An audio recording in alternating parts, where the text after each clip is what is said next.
Welcome to the Sci-Fi Center, the place to be, where comic books and wrestling collide magically. Movies, TV shows, and pop culture we share. Get ready to rock, we're here to take you there. From superheroes to aliens in outer space, we've got the latest news and reviews in our embrace. Turn on your screen, let the neon lights glow. We'll take you back to the 80s. Let's rock and roll. Sci-Fi Center, where the legends come alive. Get ready to geek out, let your imagination fly. We're diving into the past with a touch of modern flair. Sci-Fi Center, the ultimate pop culture lair.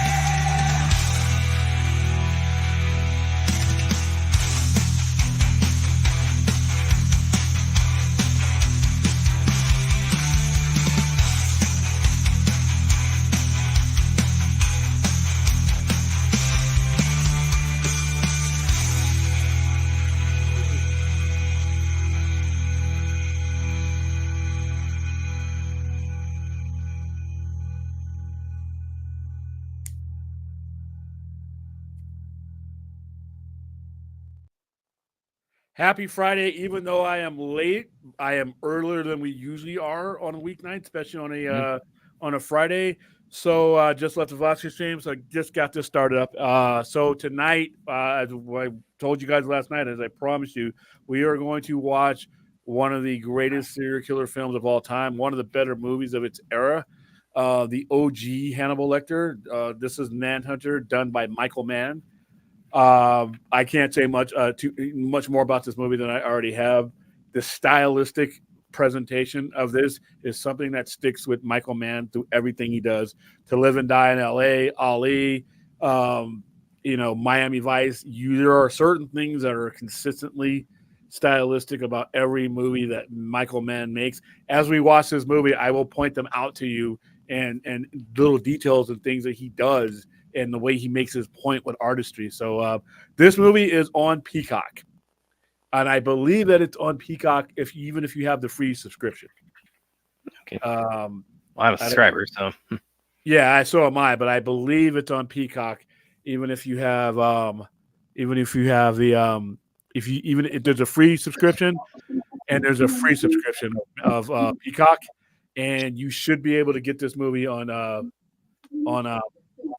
Peacock just by going in and searching for it. So what's going on, everybody? Hey, Aaron. By the way, Aaron, because like I said, we just left the vodka stream right as they're talking about the Karate Kid poster that you tagged me in earlier. It's like, oh, perfect timing. Because I was like, I could under normal circumstances just absolutely go to town on my excitement for that. But it's like, no, now we got to do the show, so I had to bolt. Unfortunately, at the exact time. But yes, I did see the poster. Yes, I'm very much looking forward to it. Thank you, my baby sister. Send them my way though. Oh, awesome. She's on territory. Just the face glowing. All right, guys. Where'd she go? Oh, probably getting more light. No, they're getting more light. That's good. Oh, okay. It's starting to become dark now. Thanks to daylight savings. Yay! Oh yeah. We're gonna have that stream where William gets his hour back and throws a ticker tape parade about it. I think it was November 1st. November. When is daylight savings? I actually look that up. Hey Google, when is daylight savings? In the United States of America, daylight savings time started on Sunday, November March 3rd. 10th, 2024. And November 3rd, okay. So that's about 2 weeks from Sunday. Yeah, we'll commemorate that. Because like I said, just being robbed and chasing the thief for 6 months. I remember I remember the first time we did that. That same thing took our hour away.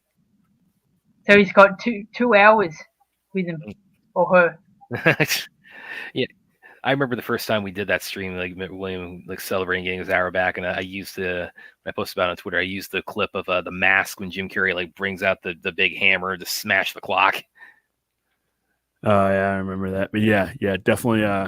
It's starting to get darker, and we had a cool day today. So, like I said, the weather That's another person we should have added yesterday on the list of villains.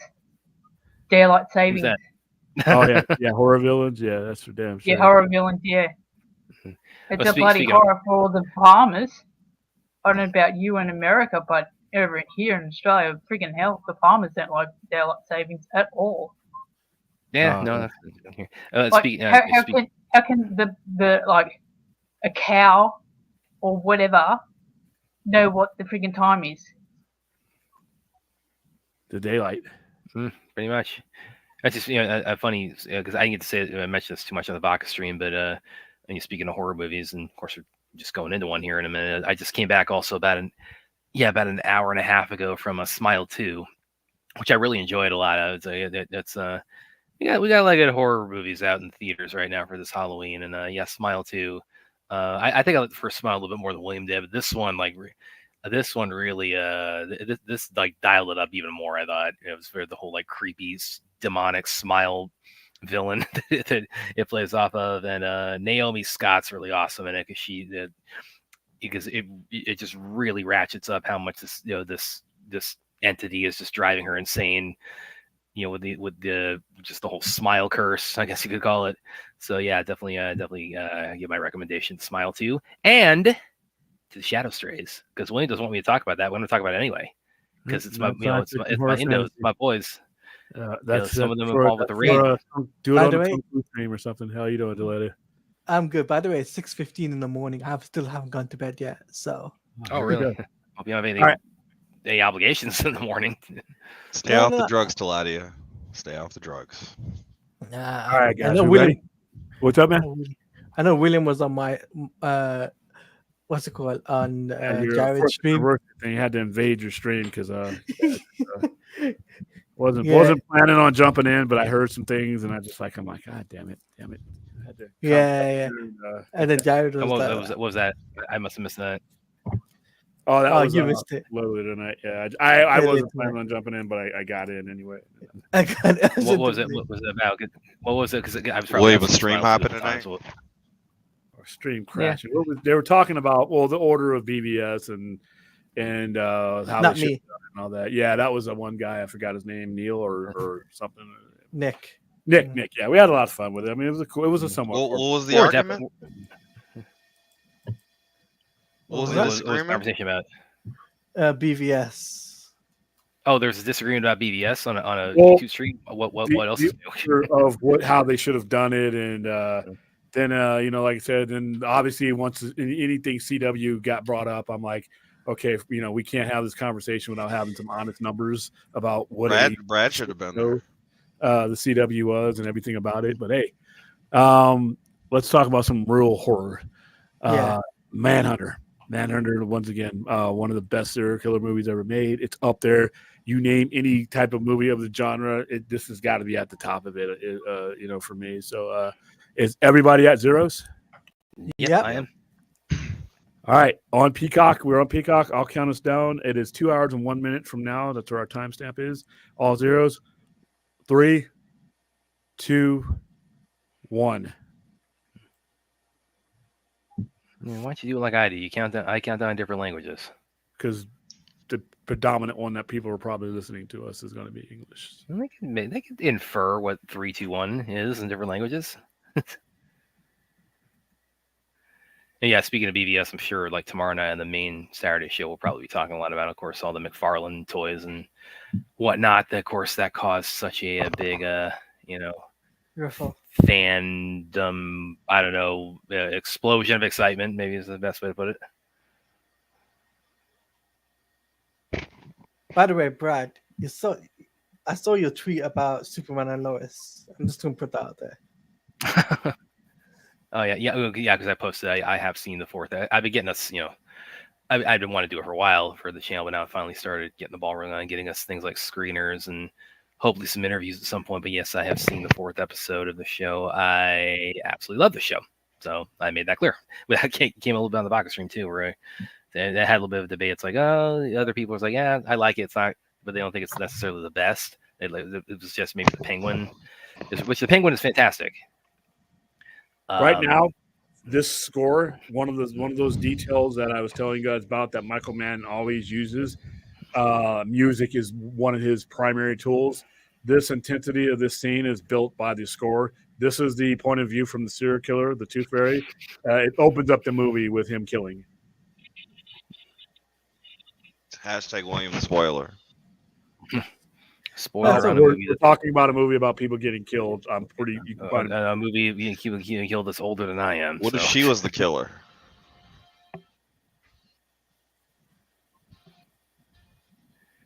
It looks, it also tells you like how much cinematography has changed. The movie looks different than what you see today, as far as the color grading and the grain and things like that.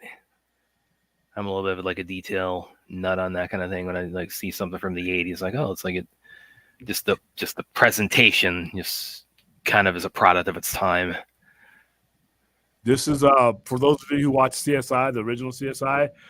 I never have it like written, never got proof of it, but I really think that whoever casted him for this had to have this movie in the back of their head. And by the way, Tom, this synth music right here, this is pure 1986, but nobody used it better than Micheal Mann.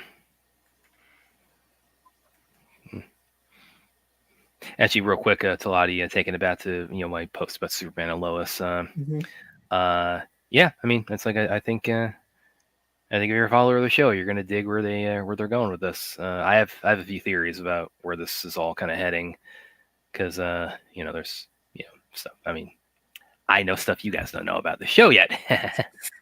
You know what? You make me so jealous. I'm just putting that out there. Man, don't need me.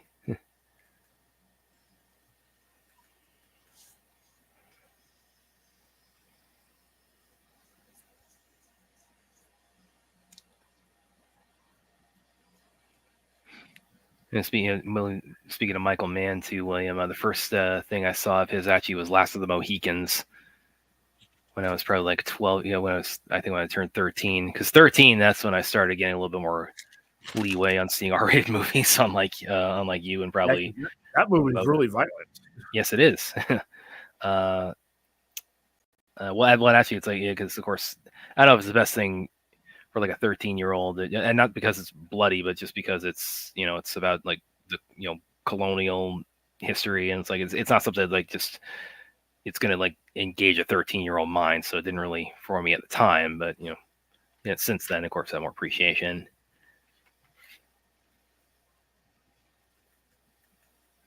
William, of course, will always find a way to poke fun at me that I had to battle parents who paid attention to the R ratings, and which means I definitely didn't see this movie when I was a kid.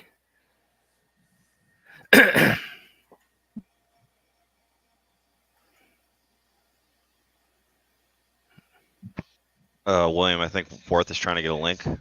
Who cares? Yeah. I think he's asking, is it streaming? I don't think it's streaming the Discord. So we got it up right now. It's on Peacock for free, I think. Fourth. It's on Freecock. Oh God, Spidey! Someone's gonna clip that.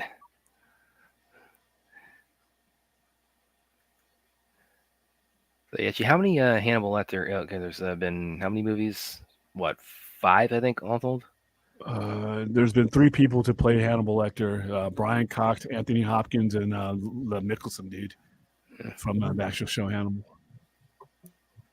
Nicholas Hoult played Hans Mikkelsen, I think. Oh, Mads Mikkelsen. Mads Mikkelsen, yeah. Gotcha. Who was the one that? Who was the one that? Who was the one that played the in the TV show? That was Mads Mikkelsen. A show that should have gotten more time. Okay. Yeah. He has had a few different portrayers. He's kind of like the Jack Ryan of serial killers, as the whole different actors associated with him. There's been new new conversations about the Hannibal TV show, saying that they should try and revive it. Yeah, they've always wanted to revive it, and I thought they were always close. I hope they do. It's a beautiful show. Beautiful is an interesting term to describe to this series, but okay. No, I would the way it's done, the way the vision is done on that show, the artistic vision that it is. It's a beautiful show. It's a tap. Yeah, it's a horrific tapestry, but it's still. Or says he doesn't have free cock. You don't have to. It's just let's log in. It's just this one's. Yeah, so even if you're not subscribed, it's like Fourth, I'll DM you something. Go to freecock.com. No print. No peacock. Stop saying. This is our movie streams generally don't get demonetized unless we do something. Guys, go on. Where are you? On Discord. How is the monetization from last night? I think we got totally squashed. I didn't turn it on. I didn't get it. Now right here, he uses when he's with his heroes or the good guys, it's blue. And you'll see when he's talking to the antagonist, it's red. He does that. I mean, if you're yeah, that's called mise en scène. It's using color grading to kind of like as a tool of telling your story. The only artist that I've seen do it like this with the blue and the red is Steven Sotomayor. He copied it when he used it for Traffic. Fourth, DM me on Twitter. I'll send you something.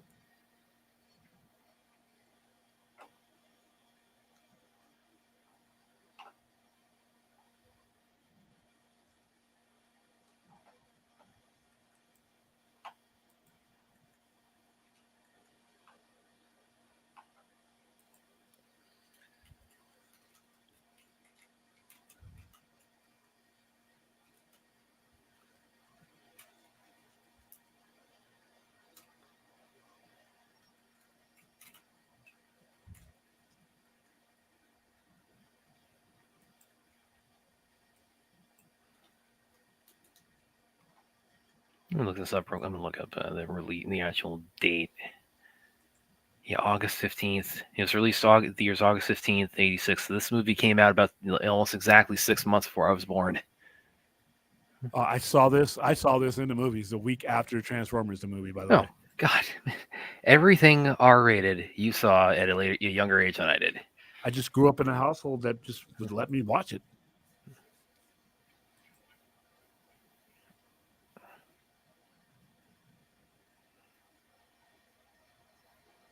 So this right here, where this is his first crime scene examination, and it's really intense.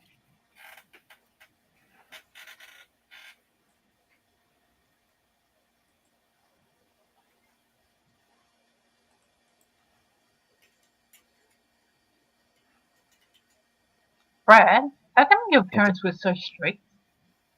Yeah. Well, they said it is R-rated. You're not 17. That's how it works in this house, basically. Like how come they were strict? It wasn't some sort of belief that they had. No, it wasn't anything particular. It was just, it was much more so my mother, but it was, it was just the idea that's like, if it's R-rated, there's stuff in there that's inappropriate for children, and you're not seeing that until we deem you're old enough. Really, that's the honest to God truth. Is that was their mindset. There were a couple of things that I did manage to kind of like at a somewhat younger age. I did like I do remember seeing Terminator when I was like 5, but that was on TV, so I don't know if that counts because that would have been no. Yeah, I can't remember if it was HBO or not, but it was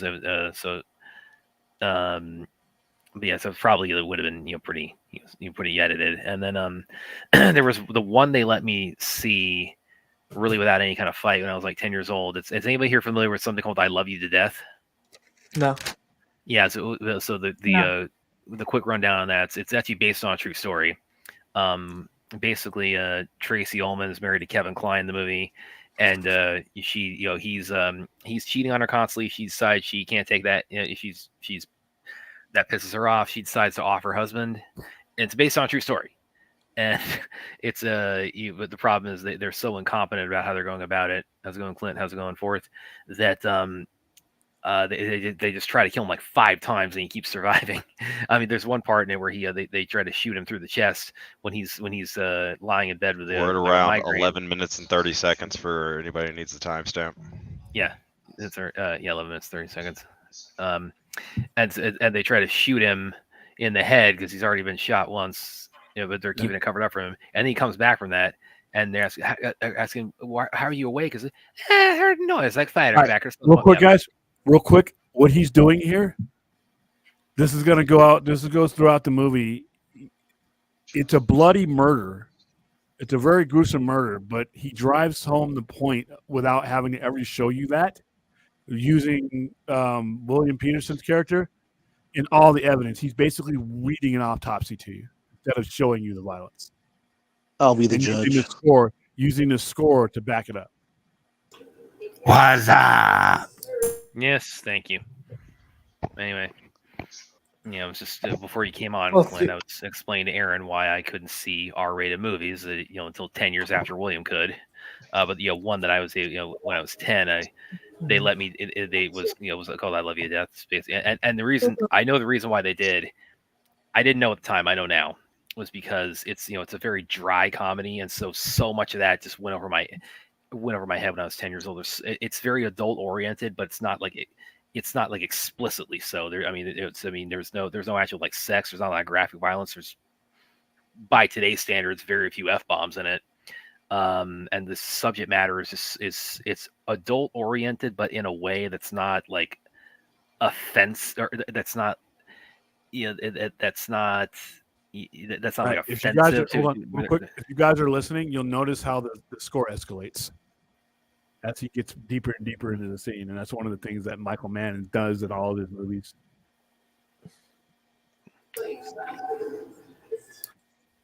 So Brad, it's basically you were allowed to watch the Powerpuff Girls because the jokes of it that were adult when you were. I guess so. Yeah, that's the way to describe their mindset. Sorry. Because God, I had to fight hard for Mary Shelley's Frankenstein, Spawn, which isn't even R-rated, my dad was the one who blocked me on Spawn, and it's so ironic because William, you can definitely attest that the movie is so watered down from the comics and the animated series. The comic, I could see him blocking you from the comic, but not the. Does Manhunter have a comic? Does who? Manhunter and you Silence of the Lambs comics. No, there have been Hannibal Lecter comics, haven't there? Very few. Fourth, were you able to get the movie for yourself or no? Oh yeah, I found it on Prime for free. Okay. Oh, it's on Prime too. I got. You know what? I bet Micheal Mann would love Gonapath. I had to get that out there. This is his methodology of solving his crimes, is talking his way through it and using these videos. You're at the part where he's watching and he's on the recorder. He's watching the Correct, TV, the recording in. He's watching the videos of the families that have been killed. You and your Ghana snatch. Stop. Why you torture me with this? I just want to put it on my shelf or put it in my queue, and we have no idea where that's going to be available to do that. And it annoys me that it's just, someone threw it on YouTube, and I was like, I want to do it through the proper means. It'd be so great to do that time for Christmas. Don't take these wrong. If it hasn't been taken down from YouTube, that's a clue that there might not be a proper means. What was that, Aaron?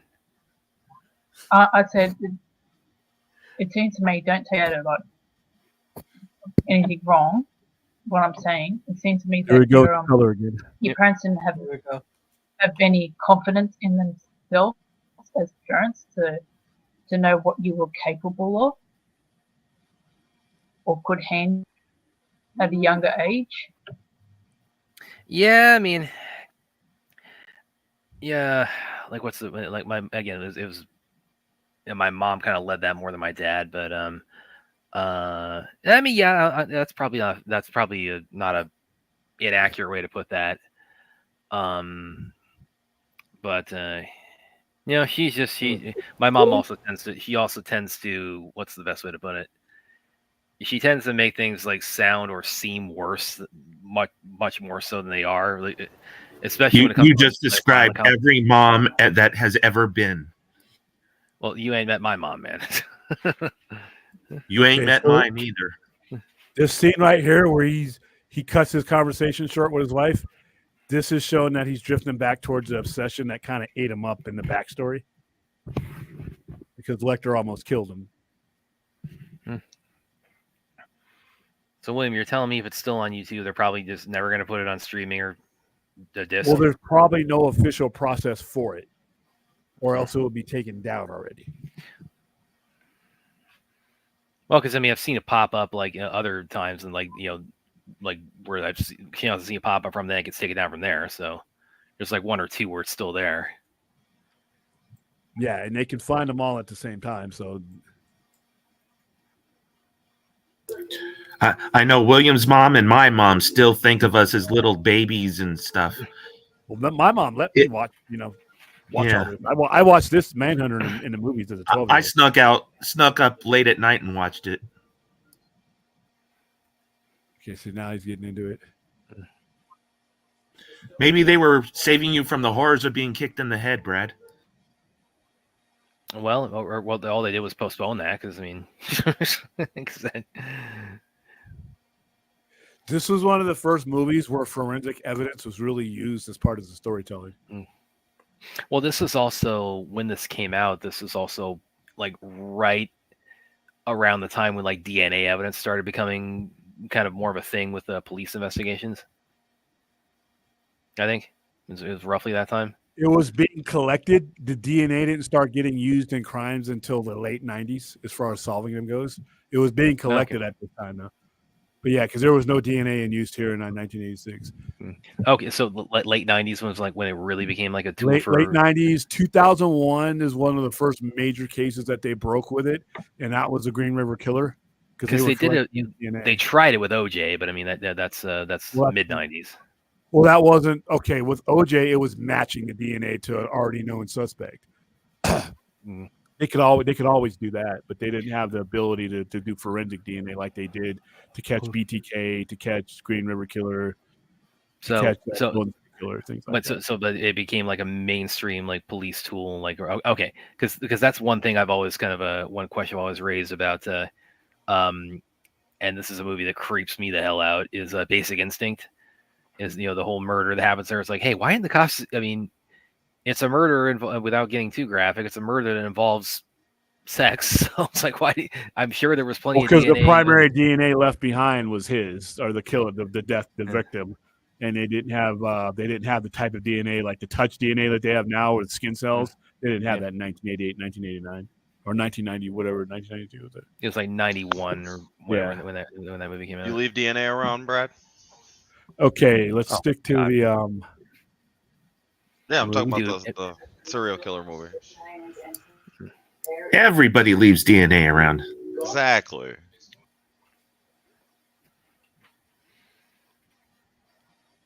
What, you shed like 1 million skin cells a day? What's the time stamp? It'll be for me. We're at 19. We're at 51. So we're like right at the 20-minute mark.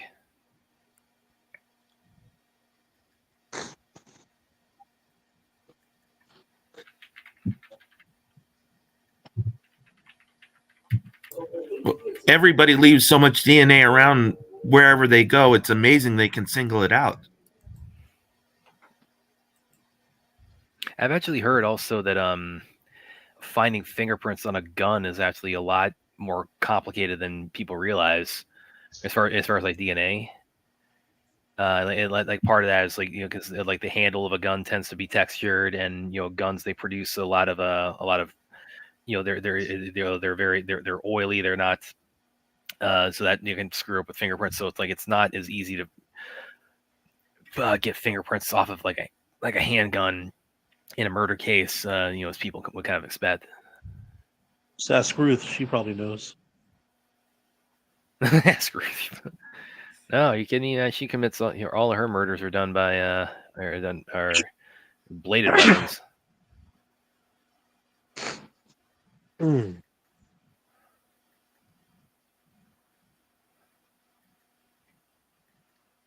This is right here. There's this kind of conflict you see between the local cops and the FBI is just because there's just at that in the mid '80s, it was like two different worlds. They work together better now, but one of the reasons why they couldn't catch a lot of serial killers earlier on is because the law enforcement agencies just didn't work together, federal or locals. Well, that's why they play on that also so much in movies, or like the whole idea of like the feds are taking over because the different agencies butt heads.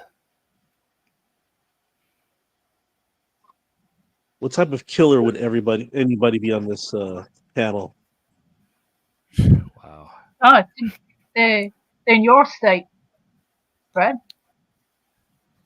Say again? Oh, this part's in my They're state. in your Yeah. state. That was any of this. I'd probably be Was the any of this? where Was any of this actually filmed? This? Oh no, it's okay. It's in Atlanta, so that's about a 3-hour drive from me. Every death I would, if I was committing murder, it would be an accident and look like an accident. Are you sure? Oh yeah, I know exactly how I would get away with it. I don't know what to say to that. Williams' Emma would be like they got his order wrong in a drive-through. That's a rage killing, but yeah, who knows? I don't have that in me though, so. Oh, I don't have it in me either. I just think about things. Oh, yeah, I forgot Stephen Lang is in this movie actually too. From Avatar. So he would. This is like probably when his career was just starting out. Who? Stephen Lang. Oh. All right, here is the very first time we all get to meet Hannibal Lecter. First time on screen? Yep. And now the difference in storytelling from what Jonathan Demme did versus what Micheal Mann did is he's telling a horrific story, but he's using everything else to the bright pastels, the white cage, the white bars. He had that you don't see that anywhere. He had that done.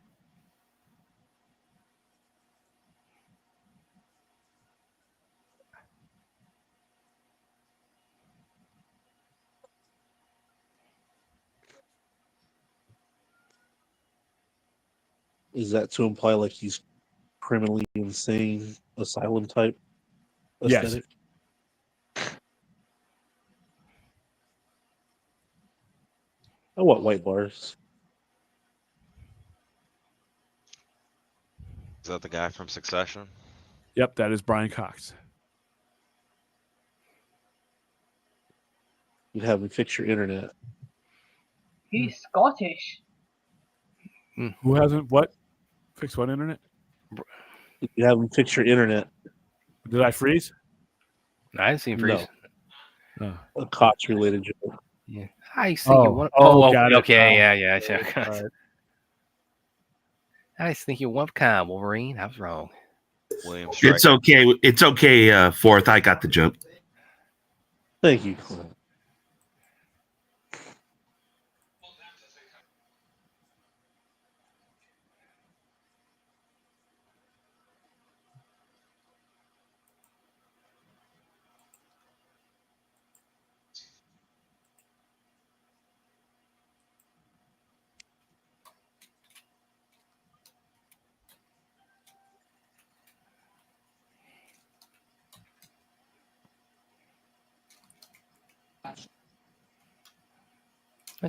I must admit, I'll say they did a pretty good job as far as like trying to keep his, Hannibal's appearance relatively consistent. Like they do a pretty good job through the series. When it starts out Brian Cox and goes to Anthony Hopkins and then goes to Mads Mikkelsen.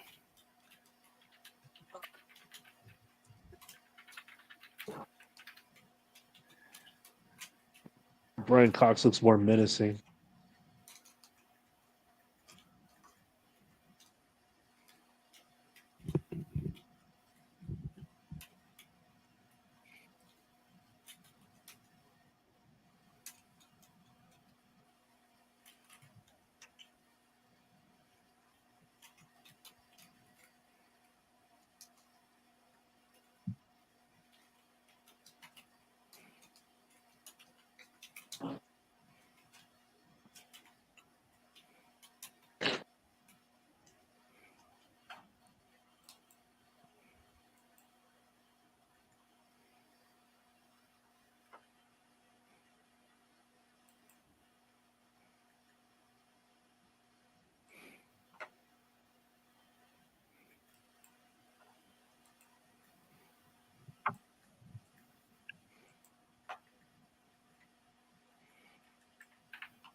We're telling a movie about a serial killer, but he adds so much color to this, you wouldn't know it. You'd have to be listening and watching.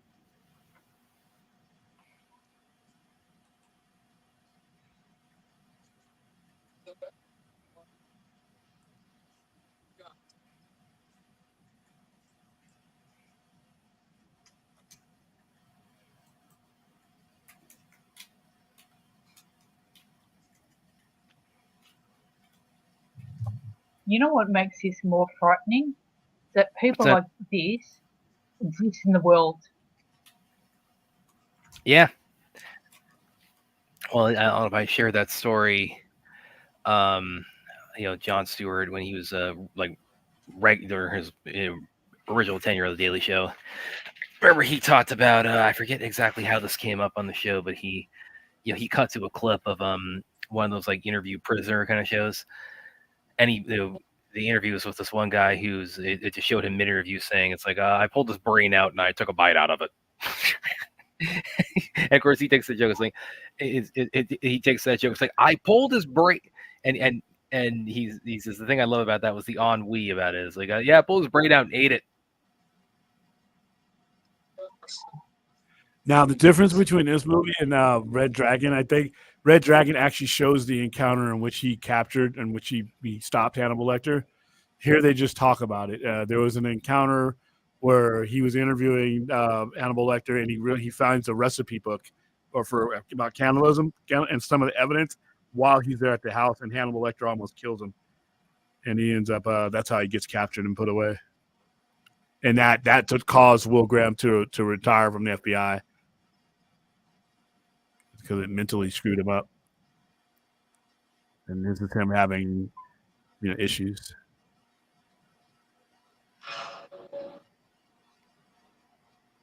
You know what's also freaky? Like late last night on TV here, they played Silence of the Lambs. Oh yeah, Right before we do this stream. Oh yeah, that's some freaky shit right there.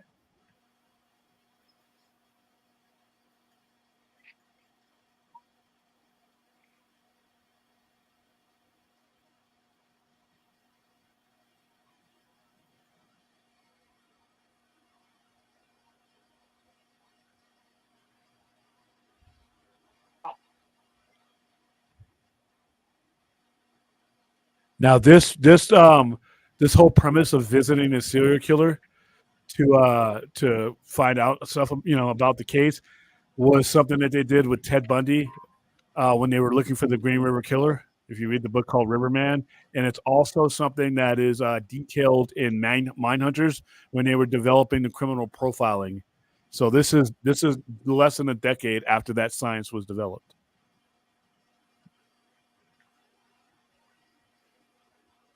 And they would have never left him with a phone unsupervised. But it's Hollywood. I've never seen this movie before. Oh, wow. Oh, really? Yeah, I've never seen it either. It's good shit. So where in the timeline does this fit in the Hannibal the first story? One. It's the original. Oh, the first one. Okay. Yeah, it is the first one.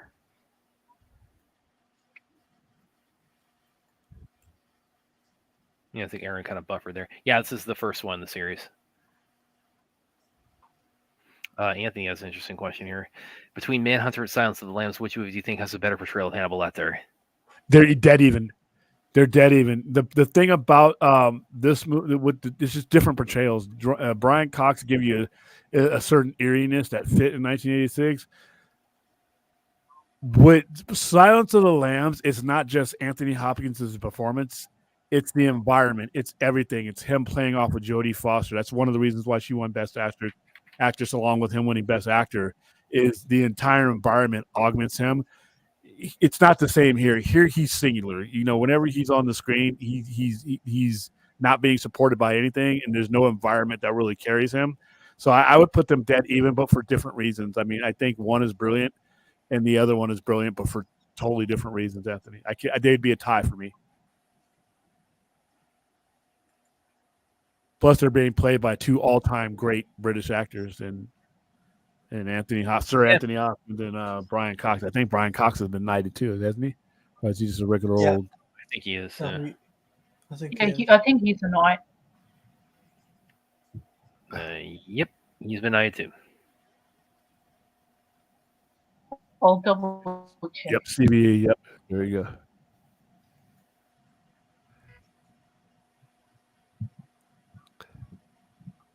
What he did there was Hollywood bullshit, but it was still effective and driving the story.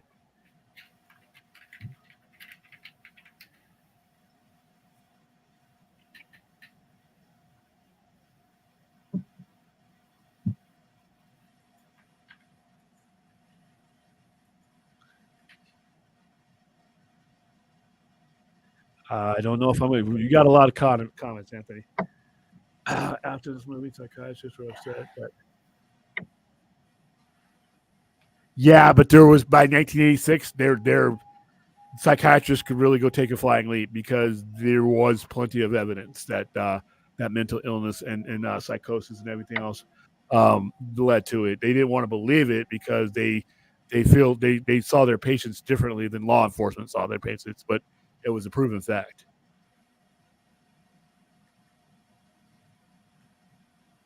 Yeah, I just answered that. That's the methodology used in it is based on the things that were used in the late 70s and early 80s to because serial killer wasn't really something that was that type of a term until a certain era of time, and that's when the law enforcement was responding to it.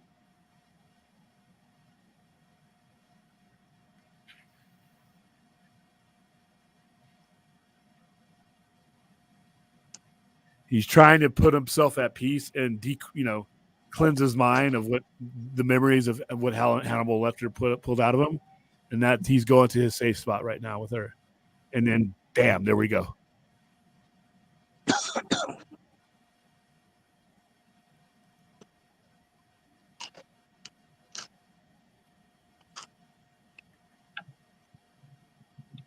Put me in first class, damn it.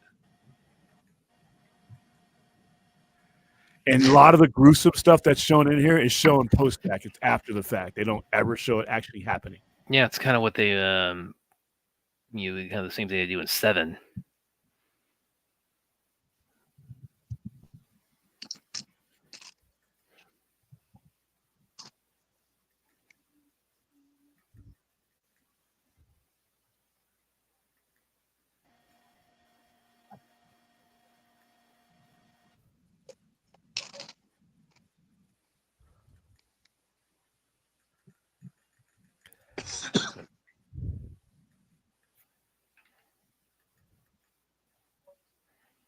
Another Micheal Mann associate. He plays Vito or Switek in Miami Vice.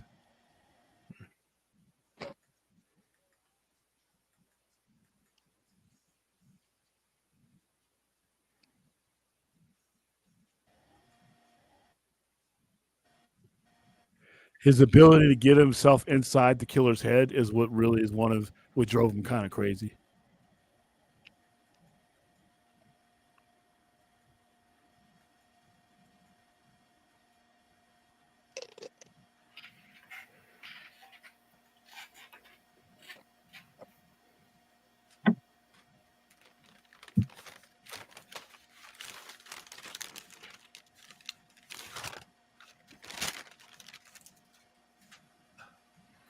Oh, by the way, everybody, William's bag right there. It's like he when we were on the Baka stream a little ago, he had just gone from Sister Kim's and he pulled out this burger like the size of like a bowling ball. Fat burger. Huh? Fat burger. Yeah. I didn't say I didn't use any descriptive terms for it. I just said it was a big burger. No, you said I went to Sister Kim's. Oh, okay. You went to fat burger. Okay, that's what I'm saying. Gotta give the proper credit to the proper people. Well, but still, he pulled it out. I mean, this thing was like, this thing was enormous. I mean, that is that. I mean, God, you still have fish eating that thing. I bet. Yeah, look at how much of that is left. This is the way you do it. Stop going and getting ripped off and cheated when you go to get your hamburgers. If you need 2 hands to hold this, the equivalent of a small child, that's when you know you've gotten the right one. All right. So there you go. Look at the grease. Look at the grease. Look at the grease at the bottom of that bag. With that.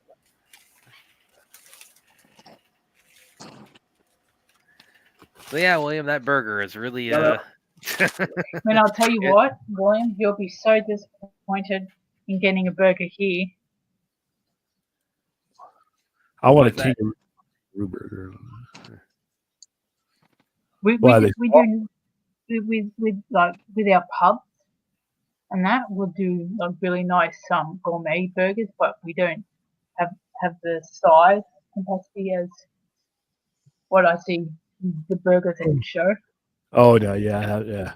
No, I'll let you guys know when I'm coming to Australia, so you can make sure that they have them. Okay, so here's where it's coming to the realization that this guy methodically stalked and planned these killings.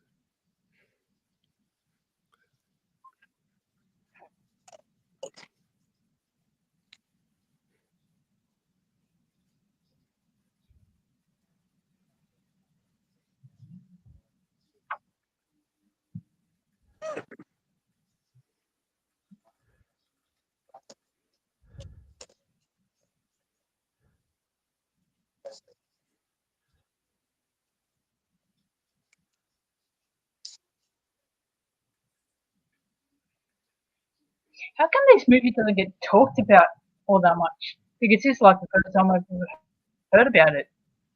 I guess we always hear about all the other movies and stuff. Yeah, probably just because it just gotten overshadowed by Silence of the Lambs.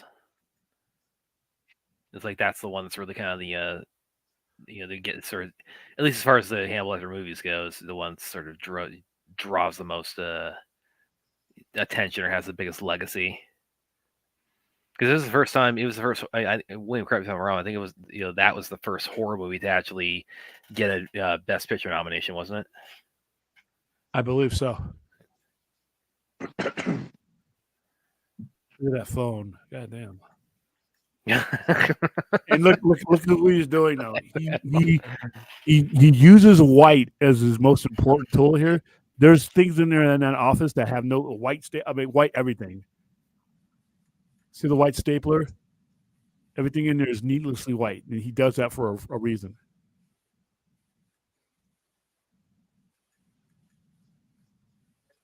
For the filmmaker, or yeah. By the way, the Dr. Chilton, the guy you're seeing there, he's the guy that Hannibal Lecter follows at the end of the movie to eat. In Silence of the Lambs. Did we lose Taladia or? Oh yeah, Taladia dropped off a minute ago. Me and the internet kind of hiccup on him.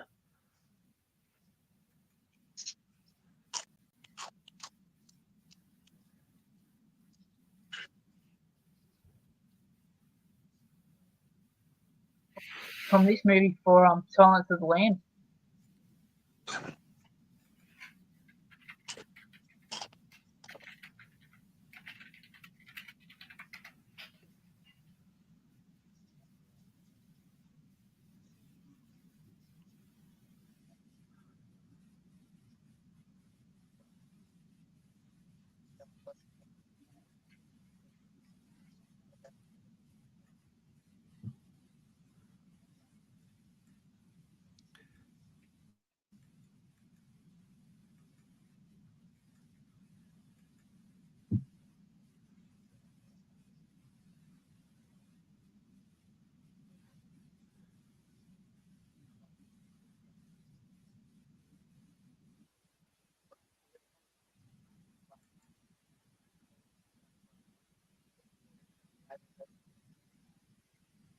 This is pre-internet, guys, too. So remember, a lot of this stuff that they're doing would have been an email. Yeah. You could have done it on an app on your phone, but this is the way they were solving crime back in. Well, on the phone you would have used also would have looked like this. Yeah, not the brick that he's got a cordless phone, but it looks like some kind of ancient brick.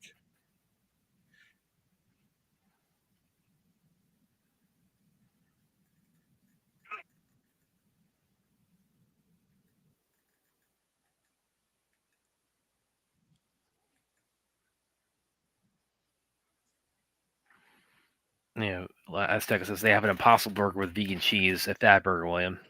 They have an Impossible Burger, huh? Yeah, I felt like meat tonight, though. Okay, well, that's good to know. Shut up. Yeah. Oh, it's a lot. Oh, shit, man. Yeah, let me try to resend you the StreamYard link, man. Maybe it'll work if I send it.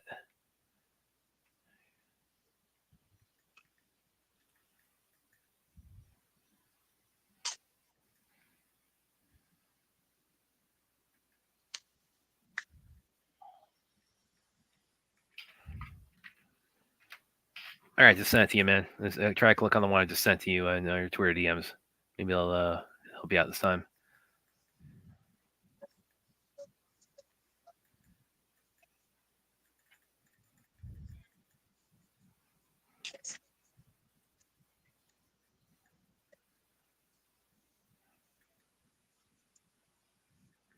Oh, by the way, Clint, real quick thing.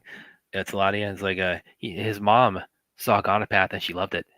So you can't make fun of that for me anymore because I'm there. I've spread it to other people like I did with the raid. So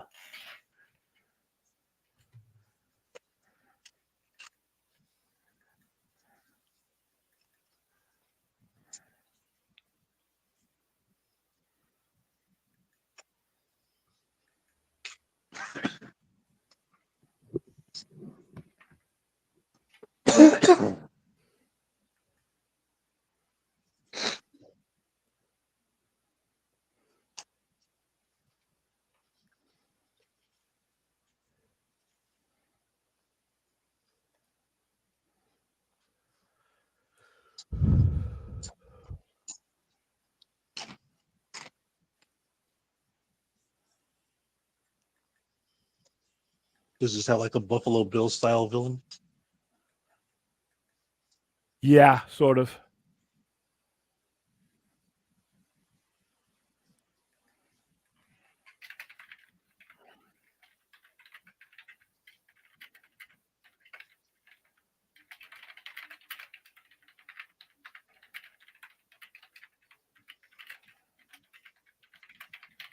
by the way, I just sent you something too, real quick.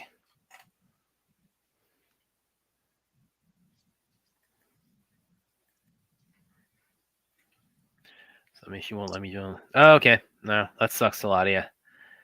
But hopefully, again, we got Halloween coming up this afternoon / evening for us. So hopefully, it'll be working for you better, man. So hopefully, we'll see you then. But good seeing you, man.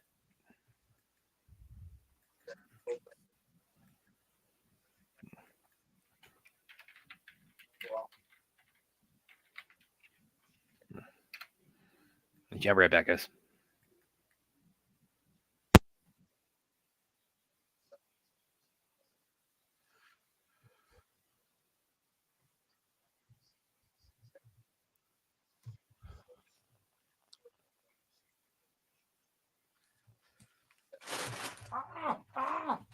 It's Chris Elliott. Did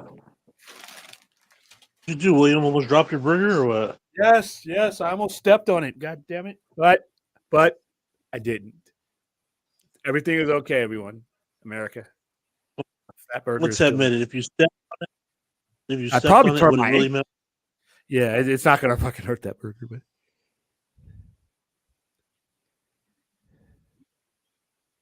My strong hand.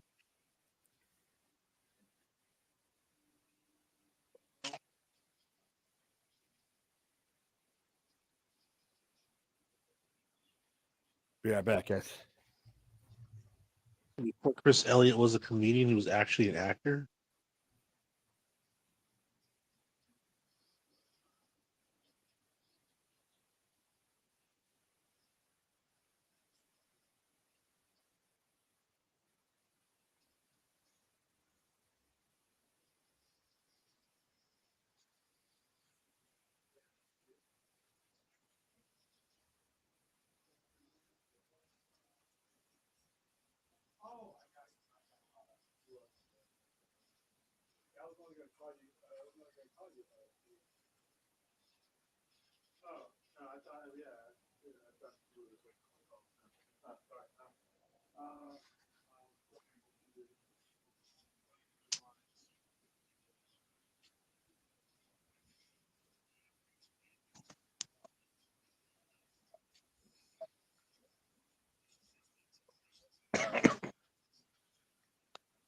Yep.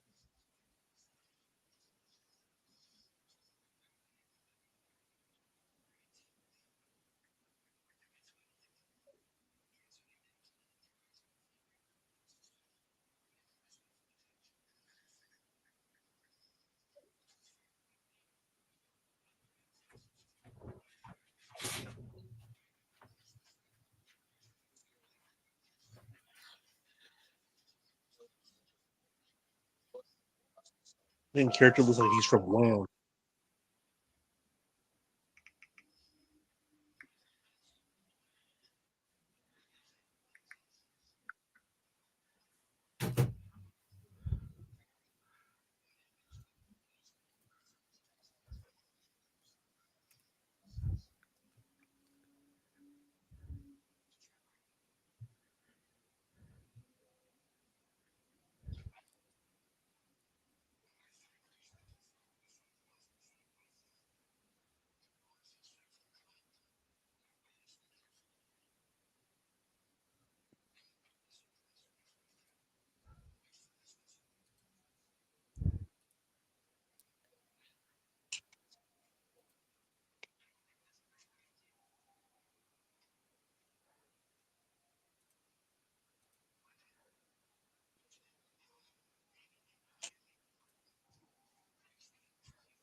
Hey, William, how come you don't just eat your burger on stream? Why do you always wait so it gets cold? I don't like eating on the stream if I can avoid it, unless I'm super duper hungry, and I'll put it in the microwave. Just cut loose. You're amongst friends. Well, the people watching.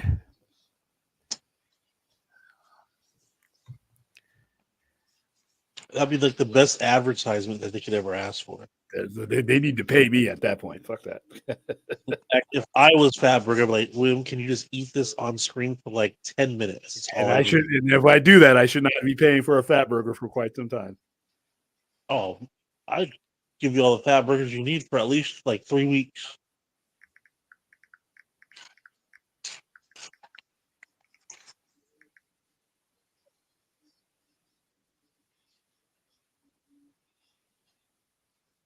But unfortunately, there's no fat burger near me. We got 5 Guys.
Need to bring back trench coats. I'd rock one.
This is another vision of his dead wife. No, that's his wife. Oh, I thought she died. No, she doesn't want him involved in this because of how it consumes him. Oh, is that like his perception that he was having about the other woman that was in the murder photos? Yeah, it was a vision of her because he thinks he's seeing things from the criminal's point of view. Ah.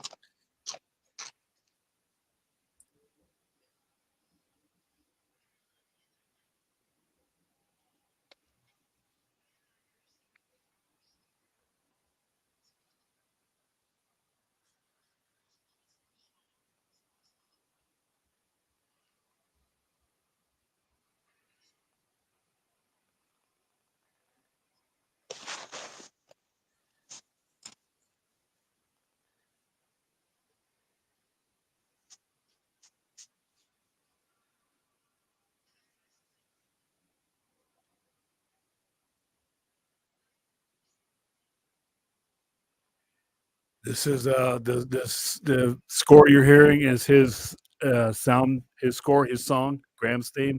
You'll hear it again in a very important moment.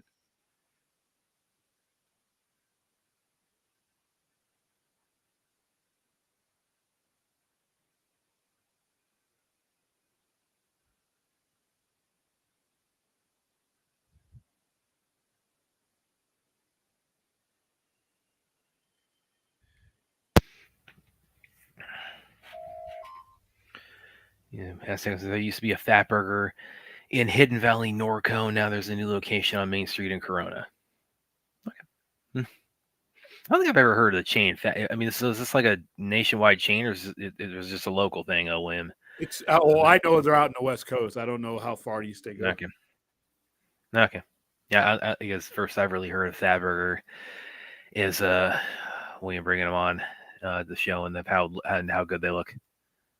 Yeah, they're just I can't. The dumb, like I said, I'm glad you get laughter out of these. I never miss the opportunity, man. You should. You really should start missing the opportunities.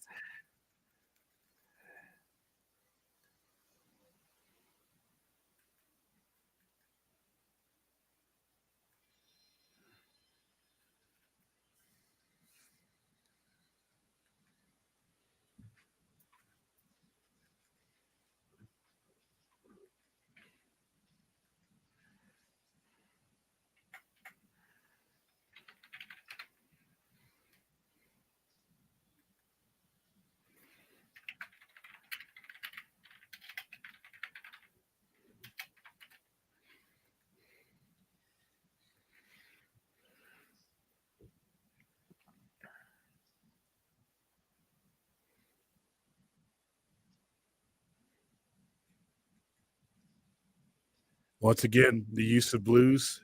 Mm-hmm.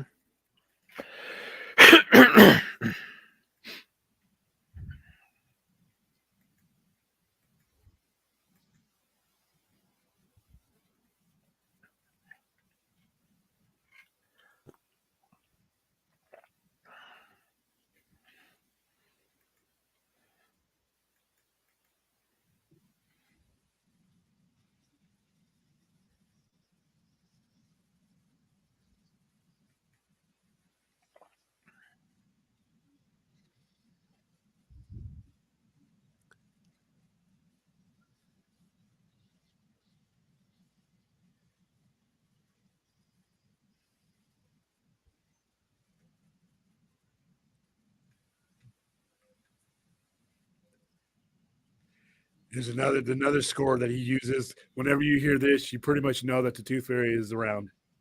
It's the same one that they use at the beginning of the movie where he's killing the family. That's the name of the killer? Yeah.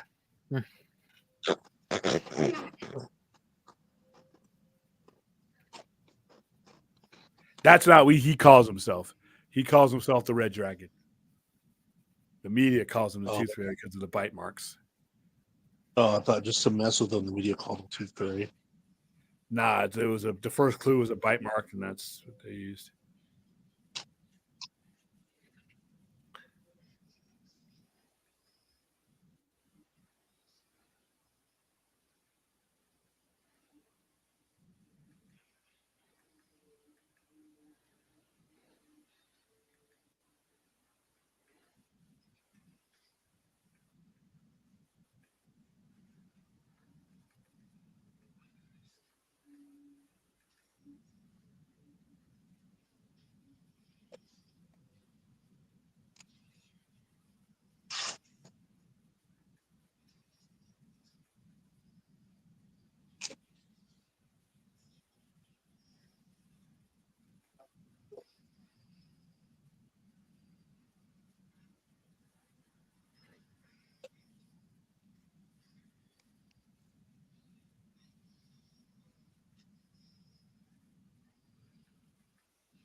You guys tried Slater's. I have not heard of them. I'll spare William on this one. I could go on that, but I will spare him.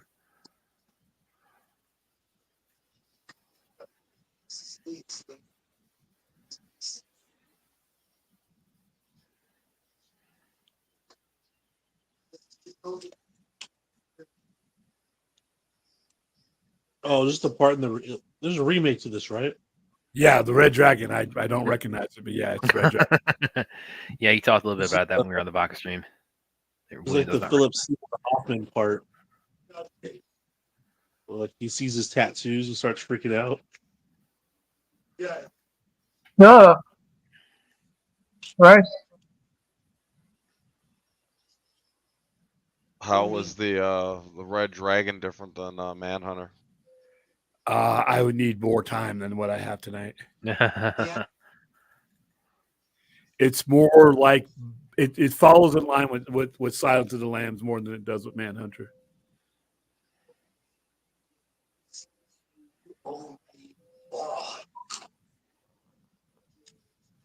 So, out of all the movies, William, which one do you prefer?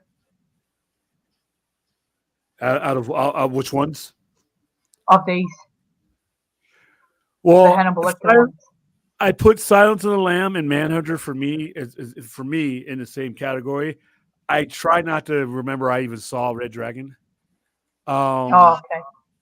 Because it's not a bad movie, but it was done to capitalize on the aura of a 1 in a million, once in a lifetime performance, whereas this was more methodical. I don't hate Red Dragon. I don't like to think of it when I know this movie exists. there any movies where Hannibal Lecter is just out there doing his thing in his prime? Hannibal.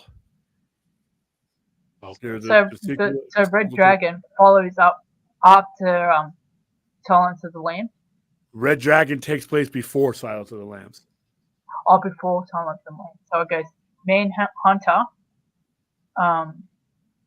Red Dragon, then Silence of the Lambs. Yeah, consider Red Dragon and Manhunter to be basically the same story. They take place before Silence of the Lambs, and then Hannibal comes after that. Okay.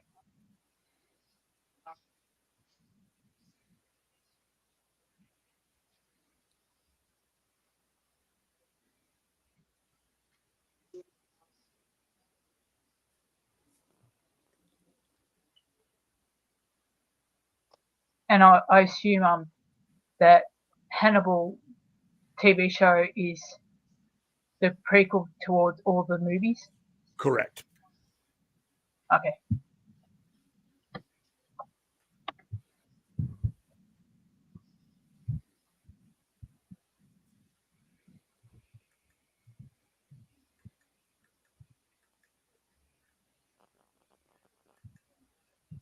And Rugrats is the prequel to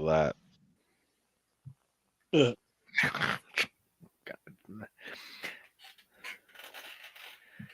Yeah, Azteca gives a little bit of a timeline here. Did you ever watch that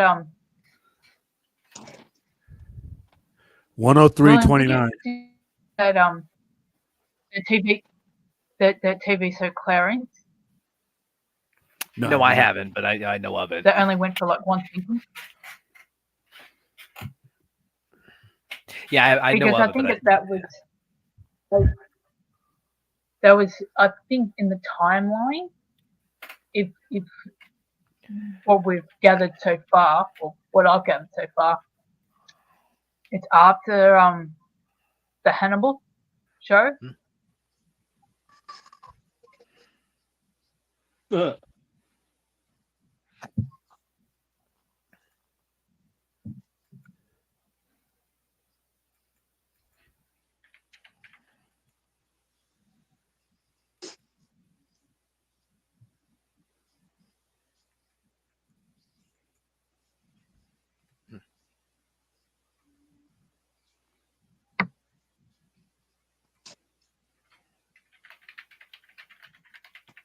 Yeah, I only went for about 13 episodes, one season, and then it got cancelled. Short-lived.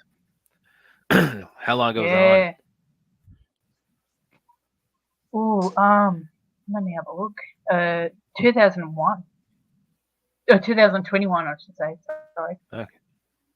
All right, here we go again with the color. So it was created during COVID.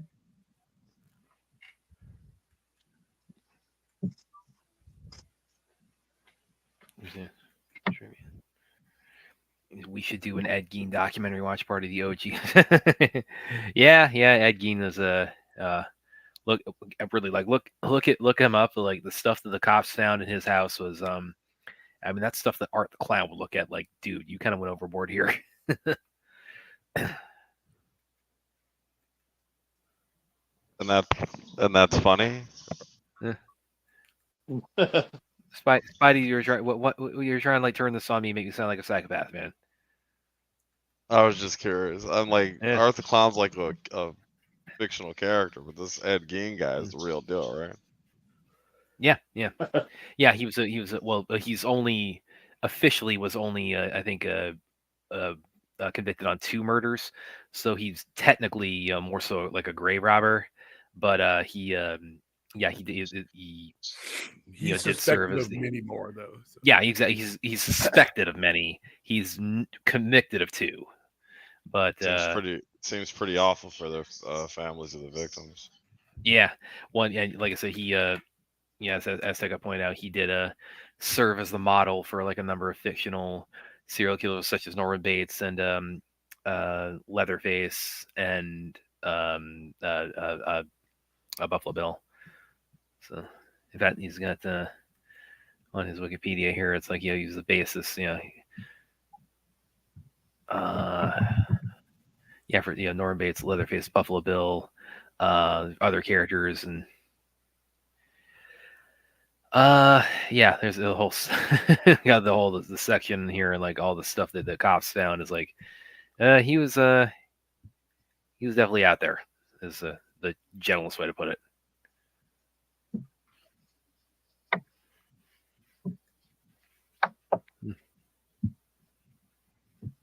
Documentaries, while there are plenty of them on YouTube. They even eventually like made it's called Ed Gein, the Butcher of Plainfield. So there was there even has been like a movie made about him, like a narrative one made about him, and that actually had a Kane Hodder play him, and of course Kane Hodder is known was prolific of the stunt world, but he's also known for his what Friday the 13th. Yeah, exactly, for Jason. This is actually a really good idea, Iseka. I like that idea. Zodiac. It's Fincher's one of Fincher's better movies. It's bullshit, but it's still entertaining. Well, Zodiac Killer also, he was Matt Reeves said he was the model for the Riddler, his version of the Riddler. It's odd. It's you look at. Well, yeah, you can't miss it. Yeah, it's like wow. People probably would have guessed it without him coming out and saying it.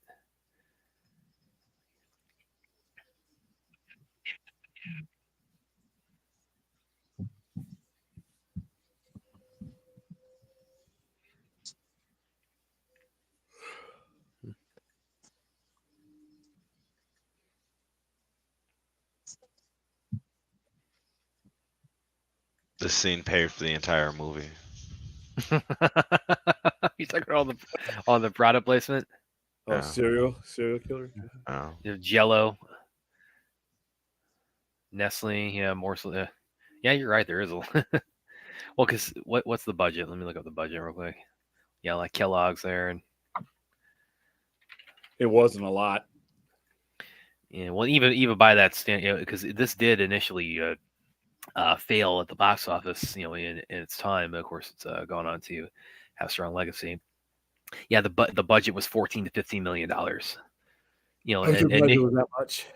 Say again? I was surprised. I would think. Yeah, probably you get like maybe more in the $10 million range on this one. What did it make? It made 8.6. So it bombed, initially in its time. Thing about it is there's nothing in this movie that should have cost that much. William Peterson at the time wasn't a household name. This was only, I think, his second movie. Yeah, most of the cast was either unknown or up and comers. Even Brian Cox at that point wasn't. He's probably the highest paid person in the movie. Him and Dennis Farina, but everybody else is relative unknowns for the most part. Yeah. The sets are the same places. They just rearranged the. Tom Noonan in it.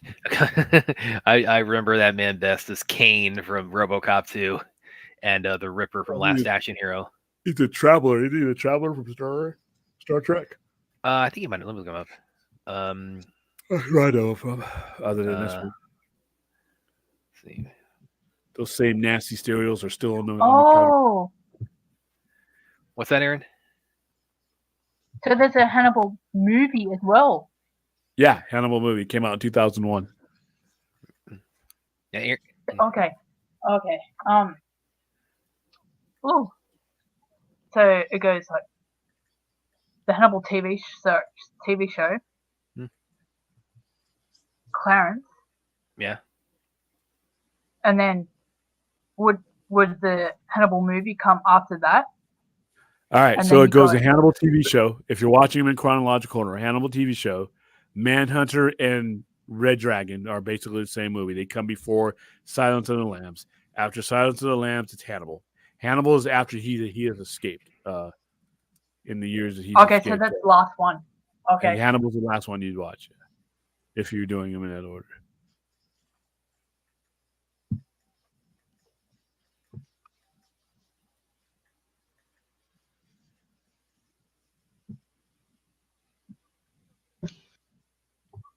Red Dragon's like a different multiverse story, huh?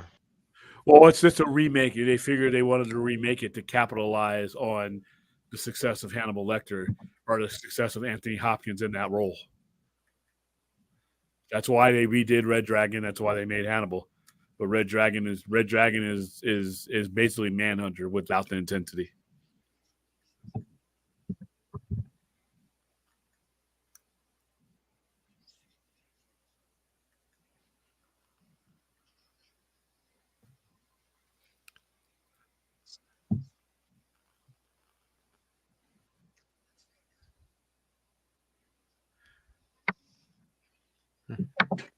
No, we just lost Clint. Clint, you're gonna drop something? Oh my god, man.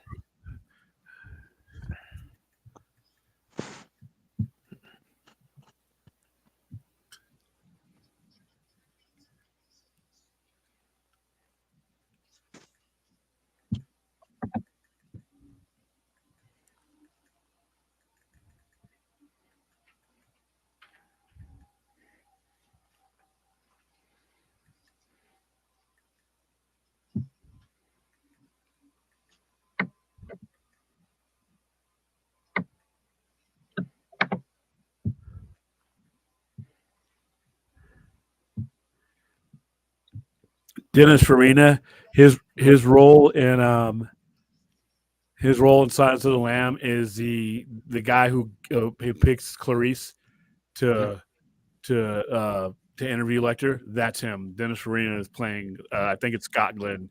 His character is in that.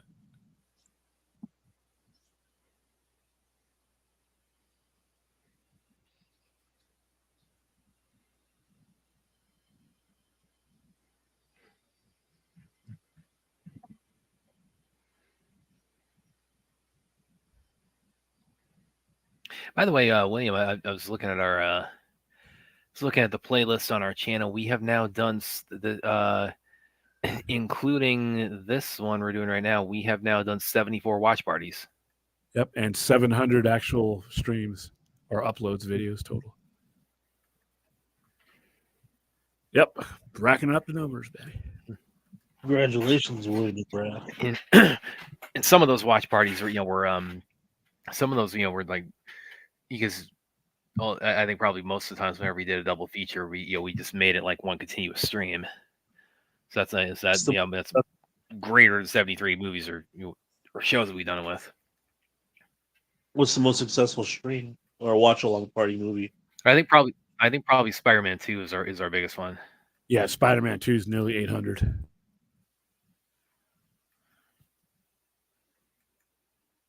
And we only did one Spider-Man movie?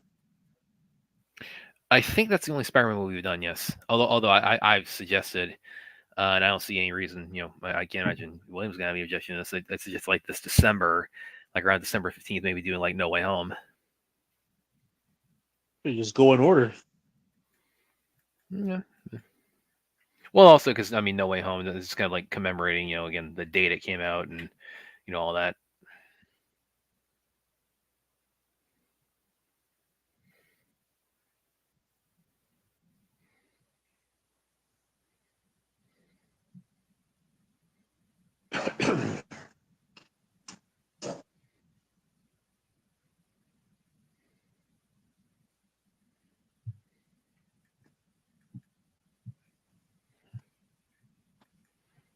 See. By the way, Ruth, are you in the audience right now? Are you watching? Because again, we would love to have you back on the panels tonight for when we do the Halloween watch-alongs.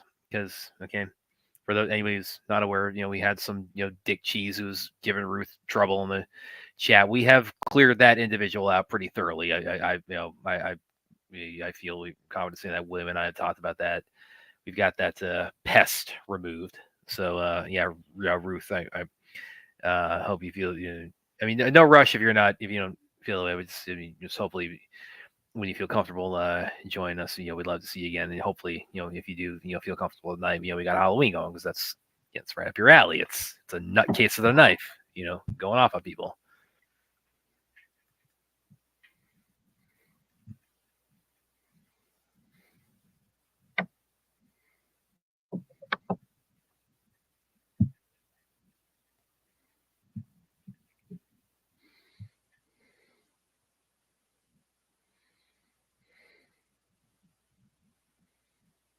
Okay.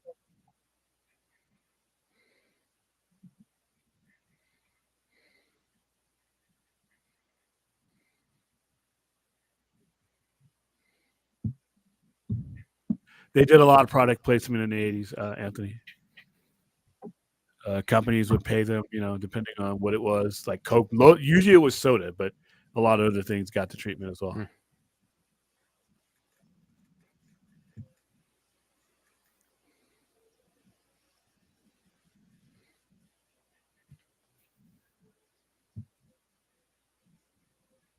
that cat been tranquilized in real life for them to be able to put its hand all over its mouth without it backing, or? Yeah.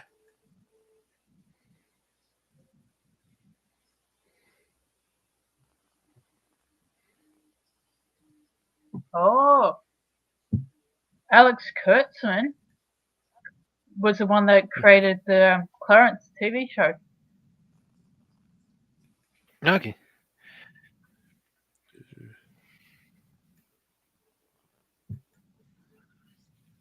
Let me look that up. Let me look him up real quick, actually.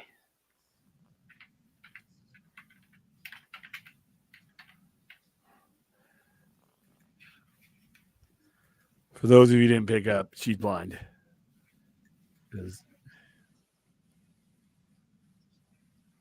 Alex Kurtzman. Yeah, of course, he's very associated with. Oh God, he's a lot of stuff that. Yes, Star Trek. Star Trek, Mission Impossible, Transformers, Amazing Spider-Man 2, Watchmen. He was he was also on the Watchmen movie. His last movie, unfortunately, was The Mummy, 2017. I won't hold that against it. Actually, I think I remember reading about that. Actually, after that didn't do so hot, I remember reading because he and somebody else were kind of like the tasked as being like the architects of the dark universe as it was unfolding at the time.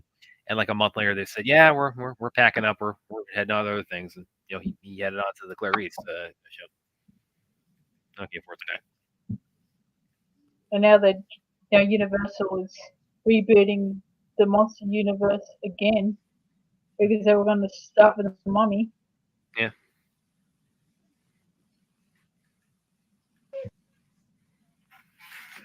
I thought the Invisible Man, that was going to be part of that lineup, but then the Invisible Man they did ended up being, kind of a complete reworking of what it was going to be as the Dark Universe. So I thought that was pretty good, actually. And that did well, and that missed the Invisible Man for 2020. It missed COVID by that much. In fact, I don't think it necessarily missed it per se. It was in there, it was in the theaters just long enough to actually make a pretty good profit. Because then, of course, a lot of that also is, it had very low budget, so it was very easy to do. Chappie is well, I think William would. I don't know. Would you concur here? What? No, Chappie says Micheal Mann is his Chappie's top favorite directors of all time. I would say I would agree with that. He's in mine.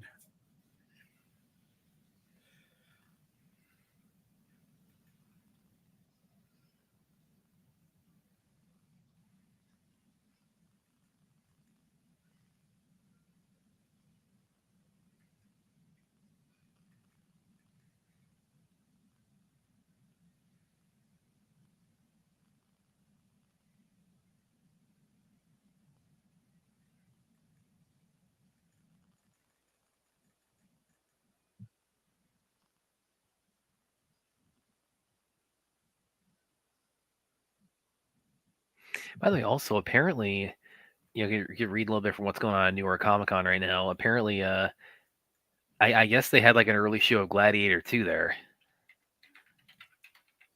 Oh shit, that comes out in a few weeks, doesn't it? When does that come out? That's like a month away. That's like right around Thanksgiving. I am ready for that. And I actually saw one guy tweeted this out. You're not going to believe this, but Denzel is great in Gladiator 2. I don't think it's hard to believe that Denzel. Yeah, it's like that's not really like a hot take. I don't think. Buddy. With his Brooklyn accent in ancient Rome, but I wouldn't have it any other way. No, you can't. No, his voice is like you can't mess around with that. You gotta let that. I think the only time they had it, did they? I can't remember because I haven't seen Much Ado About Nothing in quite a long time. Did they have him put on an English accent for that? I don't think so. Okay, yeah, you just let it alone. Brad, he did Macbeth a couple of years ago, and he didn't change his accent. Well, he did Glory. He did Glory, and that guy was probably as far from Brooklyn as you could possibly be. I mean, here he is. He's Denzel. He supersedes any exit. I mean, like having him like take on English accent, it's like taking away. Yeah, it would be like taking. It would like ask Jason taking away his British accent.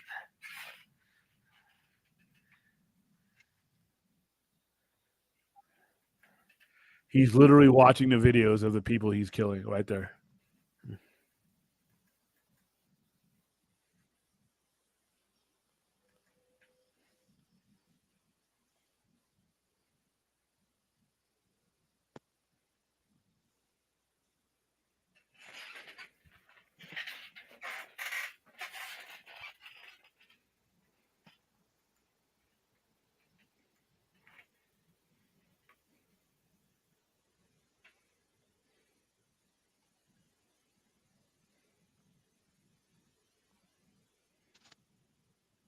Actually, speaking of Denzel, real quick, I think the first thing I saw him in was Remember the Titans, because I was like 14 when that came out. So I think that's my introduction to Denzel Washington was Remember the Titans. It's not a bad introduction because he is very good in that. I mean, I'd recommend in the moment, not as you're watching it, if you're reading it for the first time, don't look up the history of that story because that coach was a dick. That movie is definitely a very, very, very sanitized version of the TEC Titans season.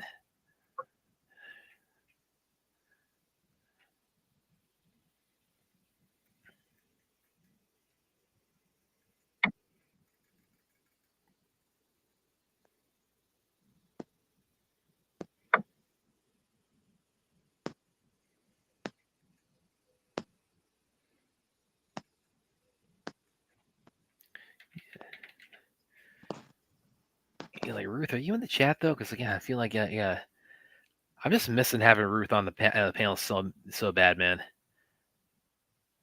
Yeah, all because this one nuisance, this fun. I mean, I guess it's like, it's a sign, you're making it. I guess as a YouTuber when you finally have trolls that are that committed, but not worth the price of like losing one of our own.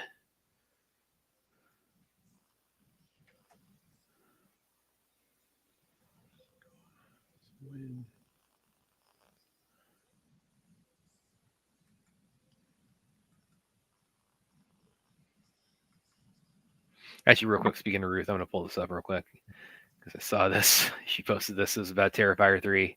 And I guess this indicates it'll be on streaming home media by Christmas. Yeah, Ruth's like, oh my God.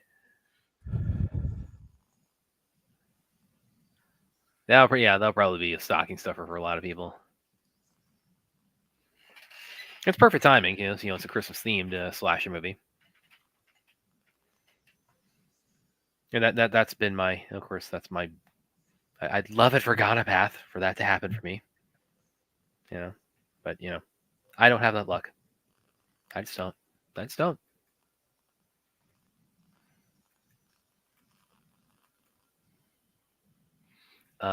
Chappie.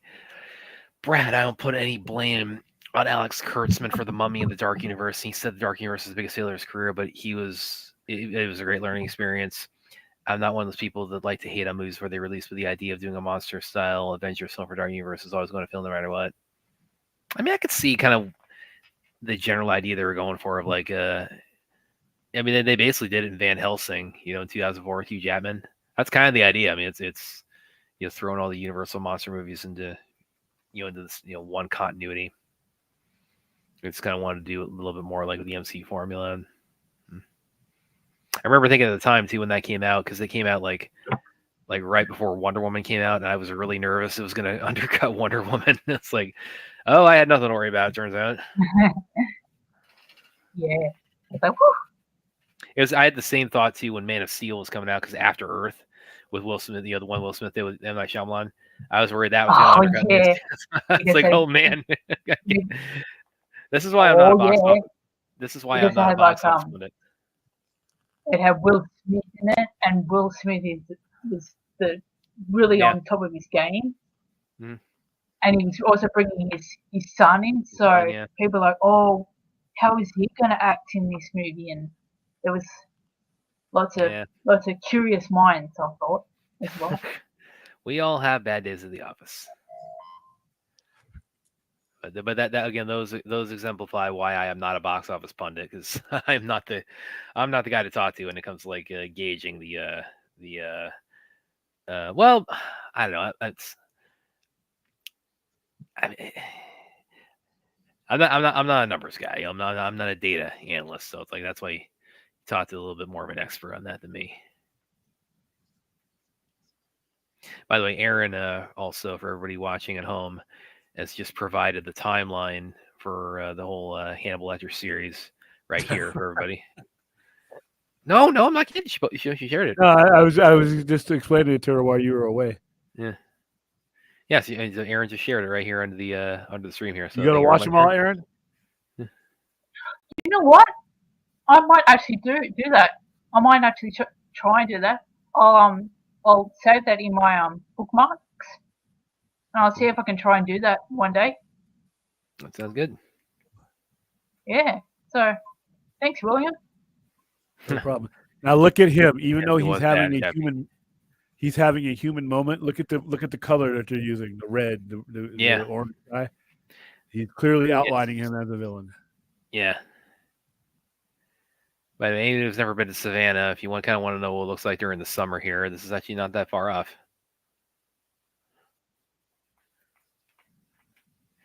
Yes, it was, Chappie. Yes, it was.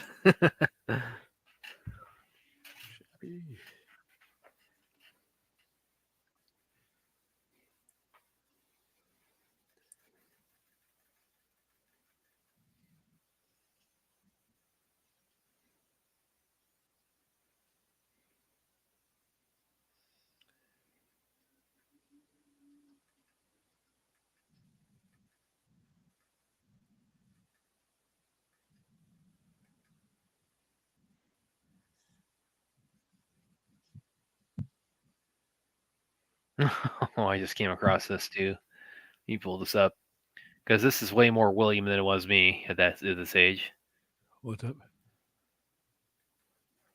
She Terrifier 3 on Facebook because I was watching the 80s icon slashers at 8 years old. Oh yeah. That's William and that's Ruth. That's for damn sure. I turned out okay. I mean, well, I mean, it's okay. I mean, it's like I didn't kill anybody. Yeah, well, yeah, but you make fun of me for like being a fan of the Raid and Ghana Path, and it's like you won't let me talk. I make fun of you for being obsessed with the Raid. You won't let me talk about Good Burger on the show. You won't let me talk about the Shadow Strays on the show. You won't let me science. Let's say hello. Say it slowly with me, Brad. Science fiction, horror, fantasy. Well, the Good Burger, from your perspective, is a horror movie. It's fucking stupid. The Raid is basically a zombie movie minus the zombies. We watched it. We watched both of them. What do you? Nobody held you back there. Well, yeah, but you still poke fun of me for it because you keep bringing it up and applying it to everything that it does not apply to.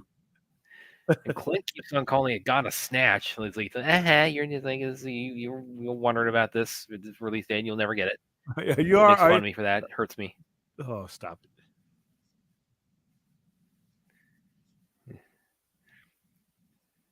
I don't know. You think Ruth turned out okay, though? I don't know. I'm not in England. I'm going to assume so.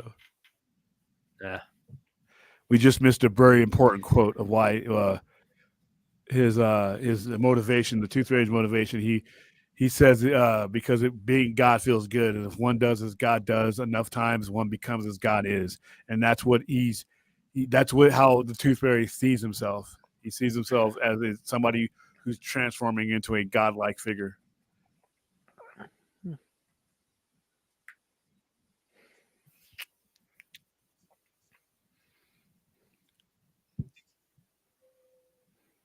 So he's walking through the kill right now.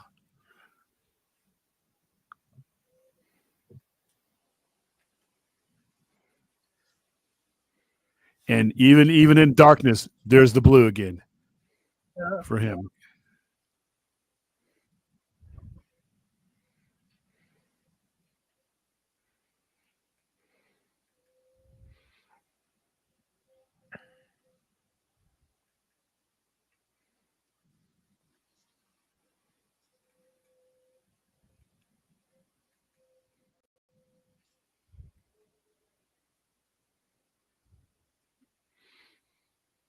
Oh, he's getting angry.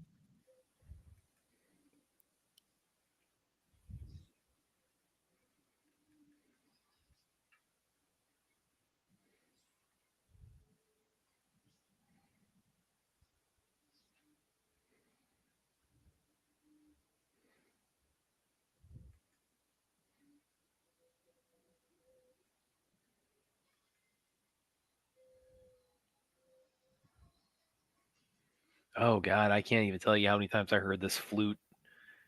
You know, like in like growing up in the '90s. Like if they were saying kind of like '80s, Stefano's. That was Stefano's flute. Whenever Stefano would come on the Days of Our Lives, that fucking flute would go. Yeah. Well, because it's like anytime you want to like use a flute, especially if you had like an Asian villain, if you had like a ninja kind of villain, or that flute came out every time, in like the '90s. I'll be right back. I got to use the restroom, and we're about to hit the one scene that I think is the best part of the whole movie. Okay, hurry up, man.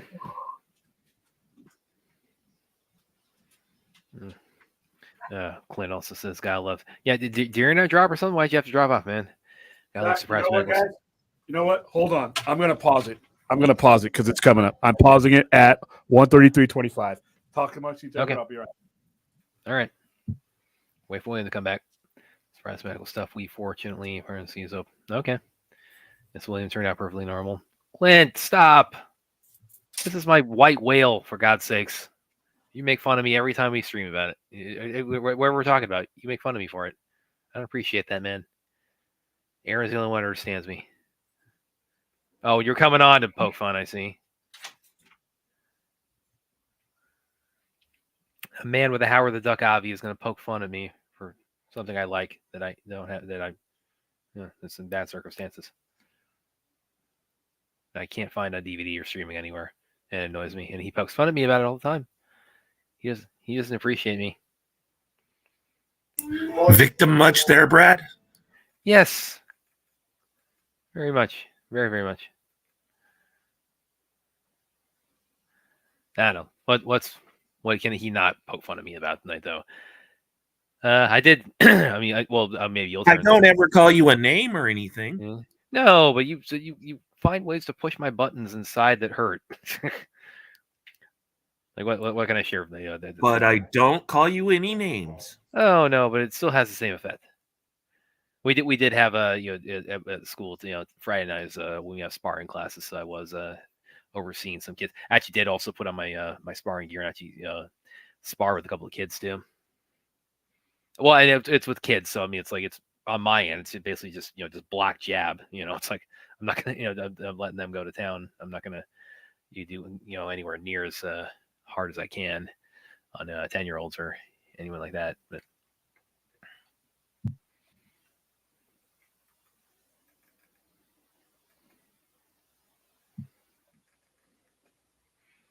yeah, Clint, you got nothing to say about that? I'm sure you can turn that into one-liner. No, I don't live to make fun of you, Brad. I just kind of add to the crowd. Oh, you don't live to make fun of me. You just take on the task when it's relevant. Okay, that makes sense.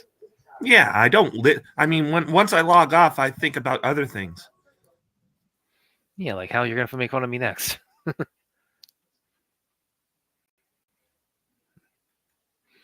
I don't ever make fun of you. I make fun of the things you say. The things I like too. I don't go, "Oh, Brad's stupid for being a journalist" or anything like that. No, that's something, that's whatever. I only make fun of the things you say. And the things I like. There you go. Yeah, All thank you for. Here we go. And I believe this is your first time on camera, isn't it? No. It's not? No. No, he's been on camera before. Really? I think this is the first time I've seen Clint on camera. No, yeah, he's been on there. Okay. No, he doesn't stay on for very long, but he's on here. All right, everybody ready? All right, go ahead and count down from 3. Get started back up. Okay. 3, 2, 1, play. Go. Well, so I take it you wouldn't have made it back in time. That's why you want us to pause it. Yeah. I wouldn't want to deprive you of the duck, Brad. Well, that's more Williams. That's a William button pushing thing you're doing there. So Dude, listen, let's go to grew town, up man. with the horrors of Howard the Duck, so I'm all right. Oh, it bothers you too, Brad. You mentioned it. Oh no. I mean, it's a horrible movie, but it's like it's like William. Go back and watch that watch party we did. It's like William was just like he was going a mile a minute on how bad it is.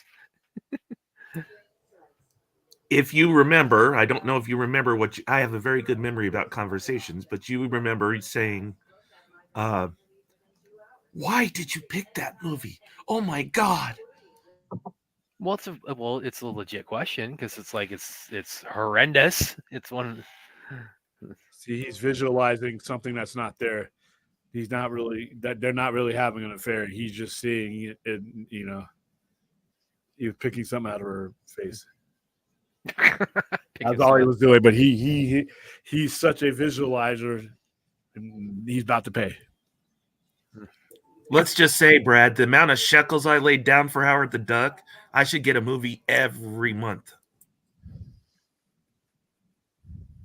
Is this the part you were talking about, William? No. Okay. I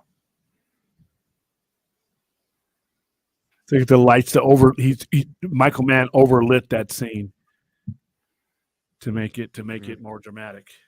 Actually, also I think because if you notice, right when he walked in, every light looked like it was on in the house, and there's no lights on in the house. Yeah, I think the silencer he used there also is a little bit closer to what they said because apparently they actually don't silence guns all that much. So nah, they don't. It considerably takes the sound off of it, but if you're anywhere near it, it's not going to sound like that. Well, yeah, because in movies they sound like little. Okay, here we go. Here we go.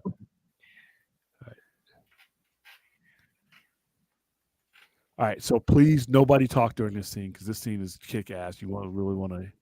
Okay.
Is the scene over? No, it's happening right now.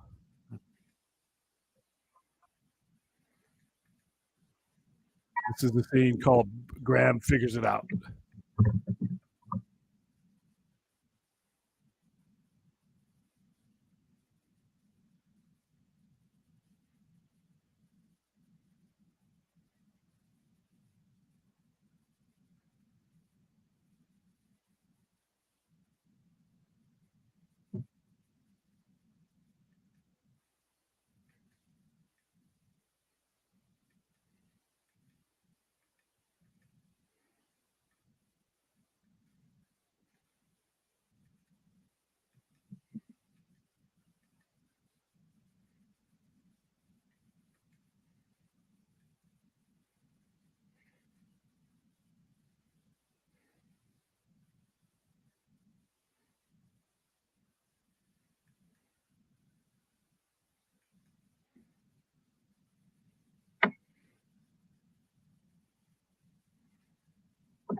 William, have you been outside tonight? Yeah, it's windy and cold, which is great.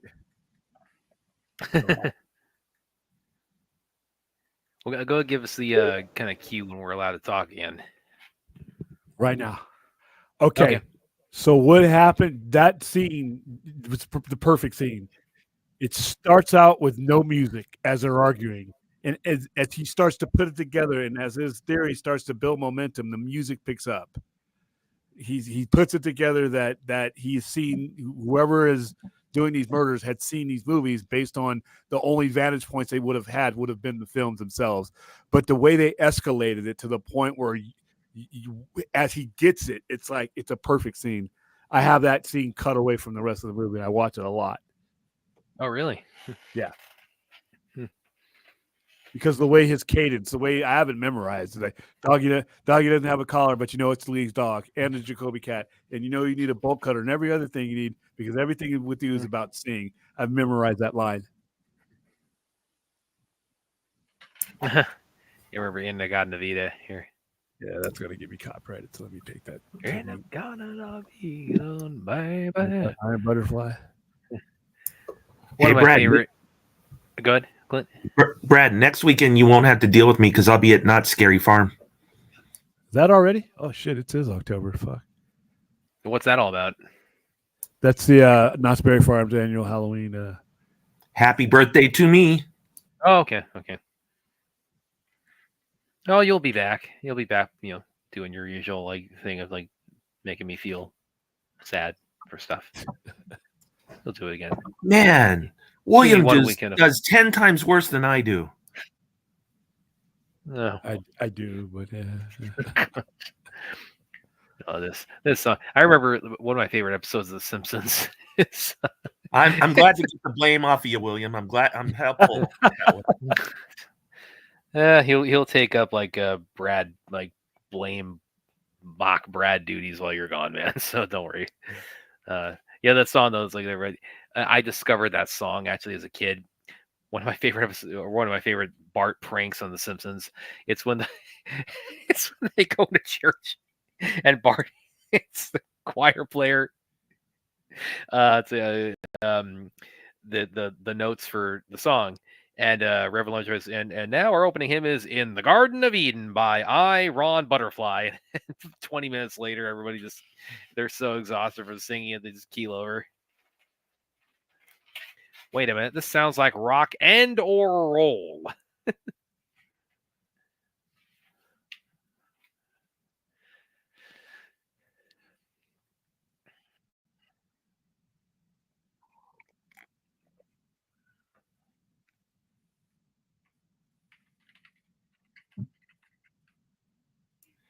I guess you're more of a shotgun blast, William, and I'm more of the sniper when it comes to making fun of Brad.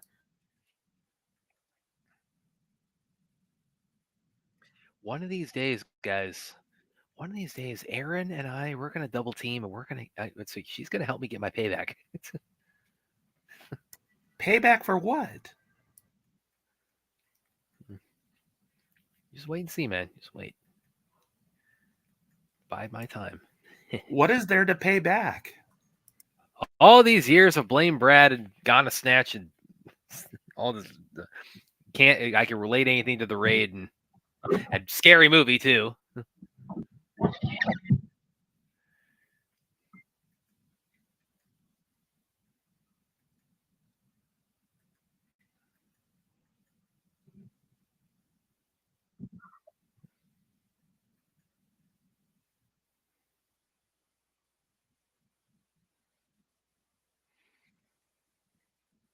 Oh, that's Frankie Faison, isn't it?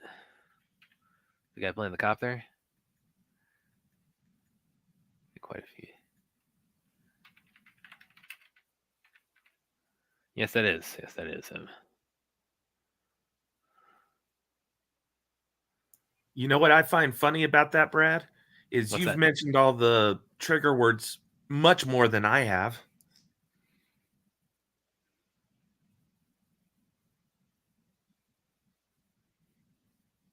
Yeah.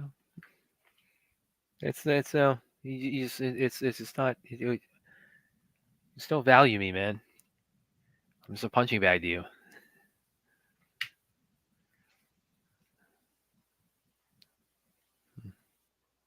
Even after I bought your movie?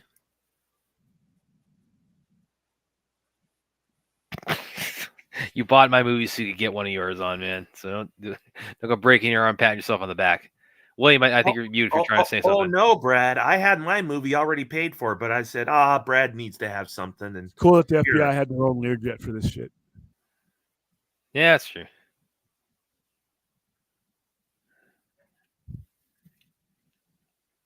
I paid for your movie. Okay. So looking at the sign there, now this is more of a me thing. It's maybe a little bit off topic, but can anybody explain to me why Kansas City is the capital of Missouri and not Kansas?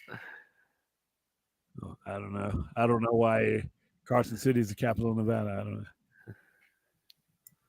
It's the capital of Nevada because no one else would ever go there otherwise. And Sacramento is the capital of California, and I'm like, well, okay, why not LA?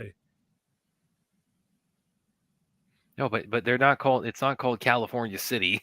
It's not called Nevada City. This is called Kansas City, and it's not in Kansas. Just seeing that road sign flash across the screen is just triggered that across memory. Okay, we lost Aaron briefly there. Man, most of Nevada is desolate and desert. Are you into that again, Clint? Remind me of that. Or are you in that? Yes, okay. Okay.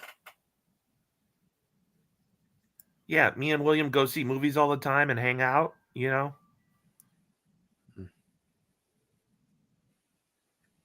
and talk about you behind your back just to give you. That's exactly what goes down.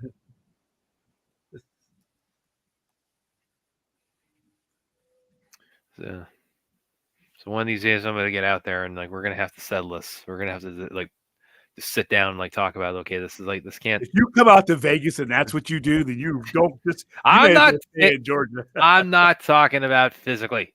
I'm talking about even bringing it. You come down to Vegas to do anything less than have a good time, I'm gonna laugh at you. No, I'm saying we're just. I'm here for Clint. No, we're sitting down and we're sitting some ground rules. Okay. Yeah, we would have to sit down because that's basically all I can do.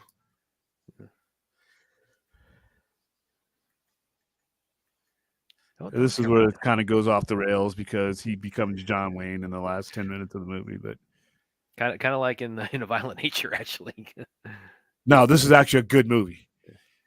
That was not a good movie. I really thought you were gonna dig it, man. I couldn't even make it through the movie without. That's why when it got to this similar portion of it, when they're running through the woods and then she's picked up by the. Well, no, by that time, that movie was even. Fourth and I could tell it was a lost cause for you. So we were just like, okay, well, he's definitely gonna hate the ending then. So let's just go ahead and just play that up. If you come out here, Brad, I'll even buy you Sister Kim's. Oh, that's good. Yeah, see, I don't hate you. Clint with the assist. See, Brad, nobody gets the joke, dude. Clint. He it's like Clint doesn't. Yeah, just stop it. Clint decided to have some mutual humor with me tonight. Sure. I'm telling you, Clint, we do that watch party. You're going to stop calling it Ghana Snatch. And you're going to say, "Oh, Brad is awesome. Right? This is awesome." Yeah, that's going to happen. It will happen. Trust me. Oh, I'll say Brad's awesome. You are awesome. No, you're going to say that movie is awesome. You're not going to call it. You're going to call it its actual title. You're not going to do like William does, like Birds of Prey. He can't. In fact, that's something I would love to see happen at some point. Like William actually say the title, like the whole title on the show at some point. It doesn't make it a better movie. This isn't about whether you like it or not. I just want to hear you say the whole title, just once. That title that you want me to say cost that movie millions.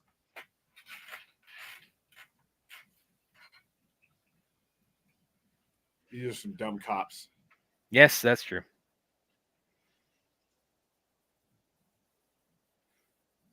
This scene was stupid. I'm sorry. I love this movie, but this scene is stupid. You just jumping through the window like that, yeah. Just jumping through the window. You got all those cops there with you. They got all that firepower, and you're gonna come jumping in like this and through the window, dude. I mean, right where you can see you. Yeah, like you're swinging like Batman.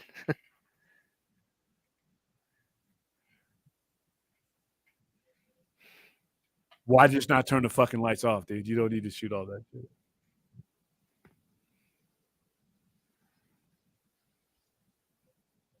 This is another dumb cop. The other dumb cop just stands there. Yeah, they didn't plan this. They didn't plan this whole sting operation after well, did they?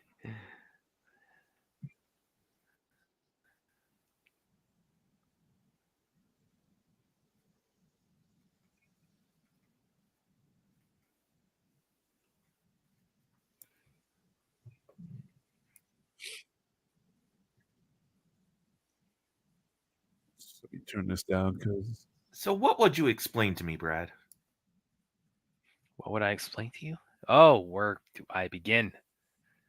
We can do a whole stream on that, but I won't do that tonight because we're right at the finale. You should give the bullet points off, Brad. No, I'll talk about that on the Saturday show. What's that? 1980s architecture.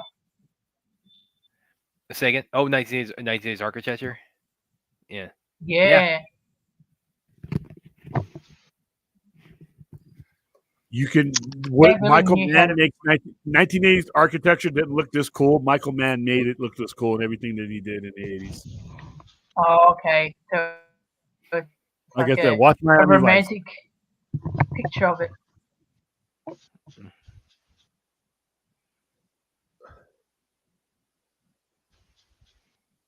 If you look at the way he's laying, he kind of looks like the Red Dragon picture that he was showing them earlier.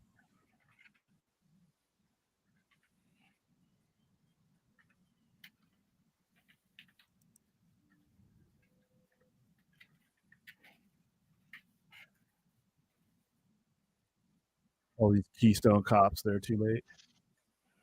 I like the soundtrack of this movie. Yeah, soundtrack is great. Yeah, the scores are great too. Now, don't take this the wrong way, Brad, because I was exactly like when you're. Oh, you have to preface it that way. It's probably. Well, when you're young and dumb, I'm old and wise. That's like. You know what this reminds you of?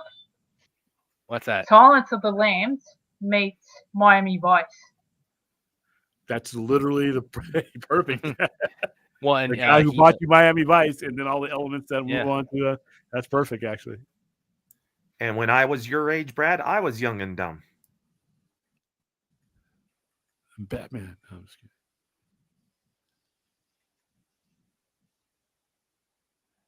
Oh, you're right, Aaron. Like this does actually. Like this could be like the poster of like an episode of Miami Vice, like this, scene right here. Because I mean, well, like I said, everything he does has a signature to it.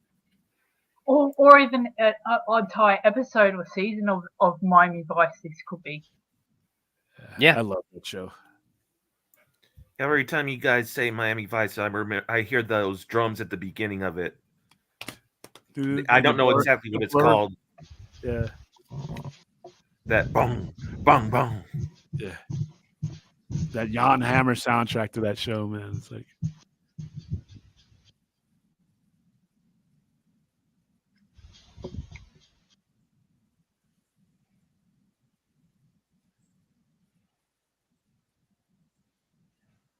I forget what kind of drums are those called? Those synth snare drums. I have to look it up. Well, the way they build them is they beat them with hammers to make them like concave, and it gives them that weird sound.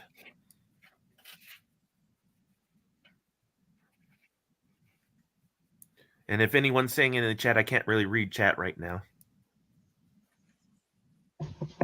Nobody's saying that. They're like electric Chap is drums. still trying to convince me the Cat in the Hat's classic. Still trying to convince me Cat in the Hat's a whole classic, And it's still part ways with you there, man.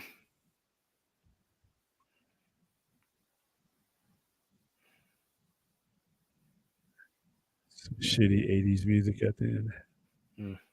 Nah, the God Navita, man. Right now, I'm only 2 years away from William. Come Wednesday, I'll be 3.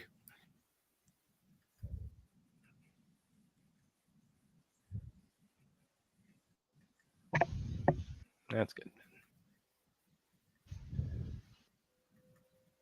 Man, it's lucky for me to have birthdays anymore. Well, happy birthday, man. I think we're all like that at the moment. That's pretty much anybody. Since we're all come out of this bloody. All right, that was a pandemic. classic. Yeah. That was Manhunter. I'm about to have 4 birthdays that I shouldn't have had. Okay. Yeah, was that like a fortune cookie? Like that was like a haiku, or that was like a riddle, man? What was that?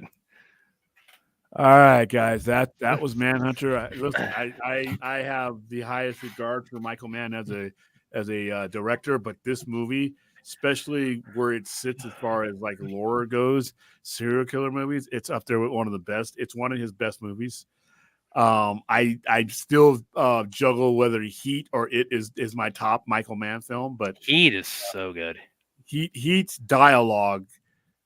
He does the same thing in Heat as he does in Miami Vice, as he does in. He uses color. He uses environment. He uses everything to back up everything, and very few directors do that. So, and a really good, realistic gun battle. Yeah, except for the cops being bumbling idiots, running into the gunfire like they did. Other than that, hey, today later on, go ahead, Aaron. It's quite an enjoyable movie. Yeah, it's a great movie. I really liked it. Thank you so much, William. No problem. I like I said, once I saw this as a kid, I saw this in the movies. Like I said, I knew I was watching something I'd probably be watching 1,000 times over well into my adulthood. But like I said, I William Peterson at that time. This is when he was just taking off as far as his career goes. Brian Cox was already established, but Dennis Farina was already established. Everybody else in this movie was pretty much. You would see them again every now and then, but not as much as you would see those one. And obviously, the character Hannibal Lecter would become a cultural icon in all the wrong reasons. Yep. All right, guys, 2:00. I wonder how much this movie cost to make with all the established actors. It cost $15 million. Yeah, $15 million. It made $8 million, but once again, it's become especially once Silence of the Lambs was released. This not DVD, but rentals and sales of Manhunter spiked because everybody wanted to see where that character came from, and also the book, Silence of the Lambs, and the other one, Hannibal, all came from. Because, like I said, there's a vivid description of Hannibal. He actually has 6 fingers on one hand. He's got all kinds of weird shit about him that don't get brought about in the TV shows. And but there we go. Today, 2:00, we're going to see another serial killer. More of a John Carpenter wrote and performed that, by the way. Yeah, he did. So tomorrow we're going to be watching Halloween. Yeah, later on today we're going to be watching Halloween, the original Halloween. Actually, we're going to do both. We're going to do Halloween 1 and 2. And I texted Ashley, so I'm going to see if she's going to. She's a big fan of Halloween, so I texted her to see if she can join us for that. I haven't heard back yet, but I'll let you guys know if she's going to be able to jump on board. All right, I got to go heat up this meal of mine, and then I'm going to eat it, and it's probably going to put me in a food coma along with the Benadryl, and I will see you guys later on today. Try you later, guys. I had to add that shit. Bye. Bye.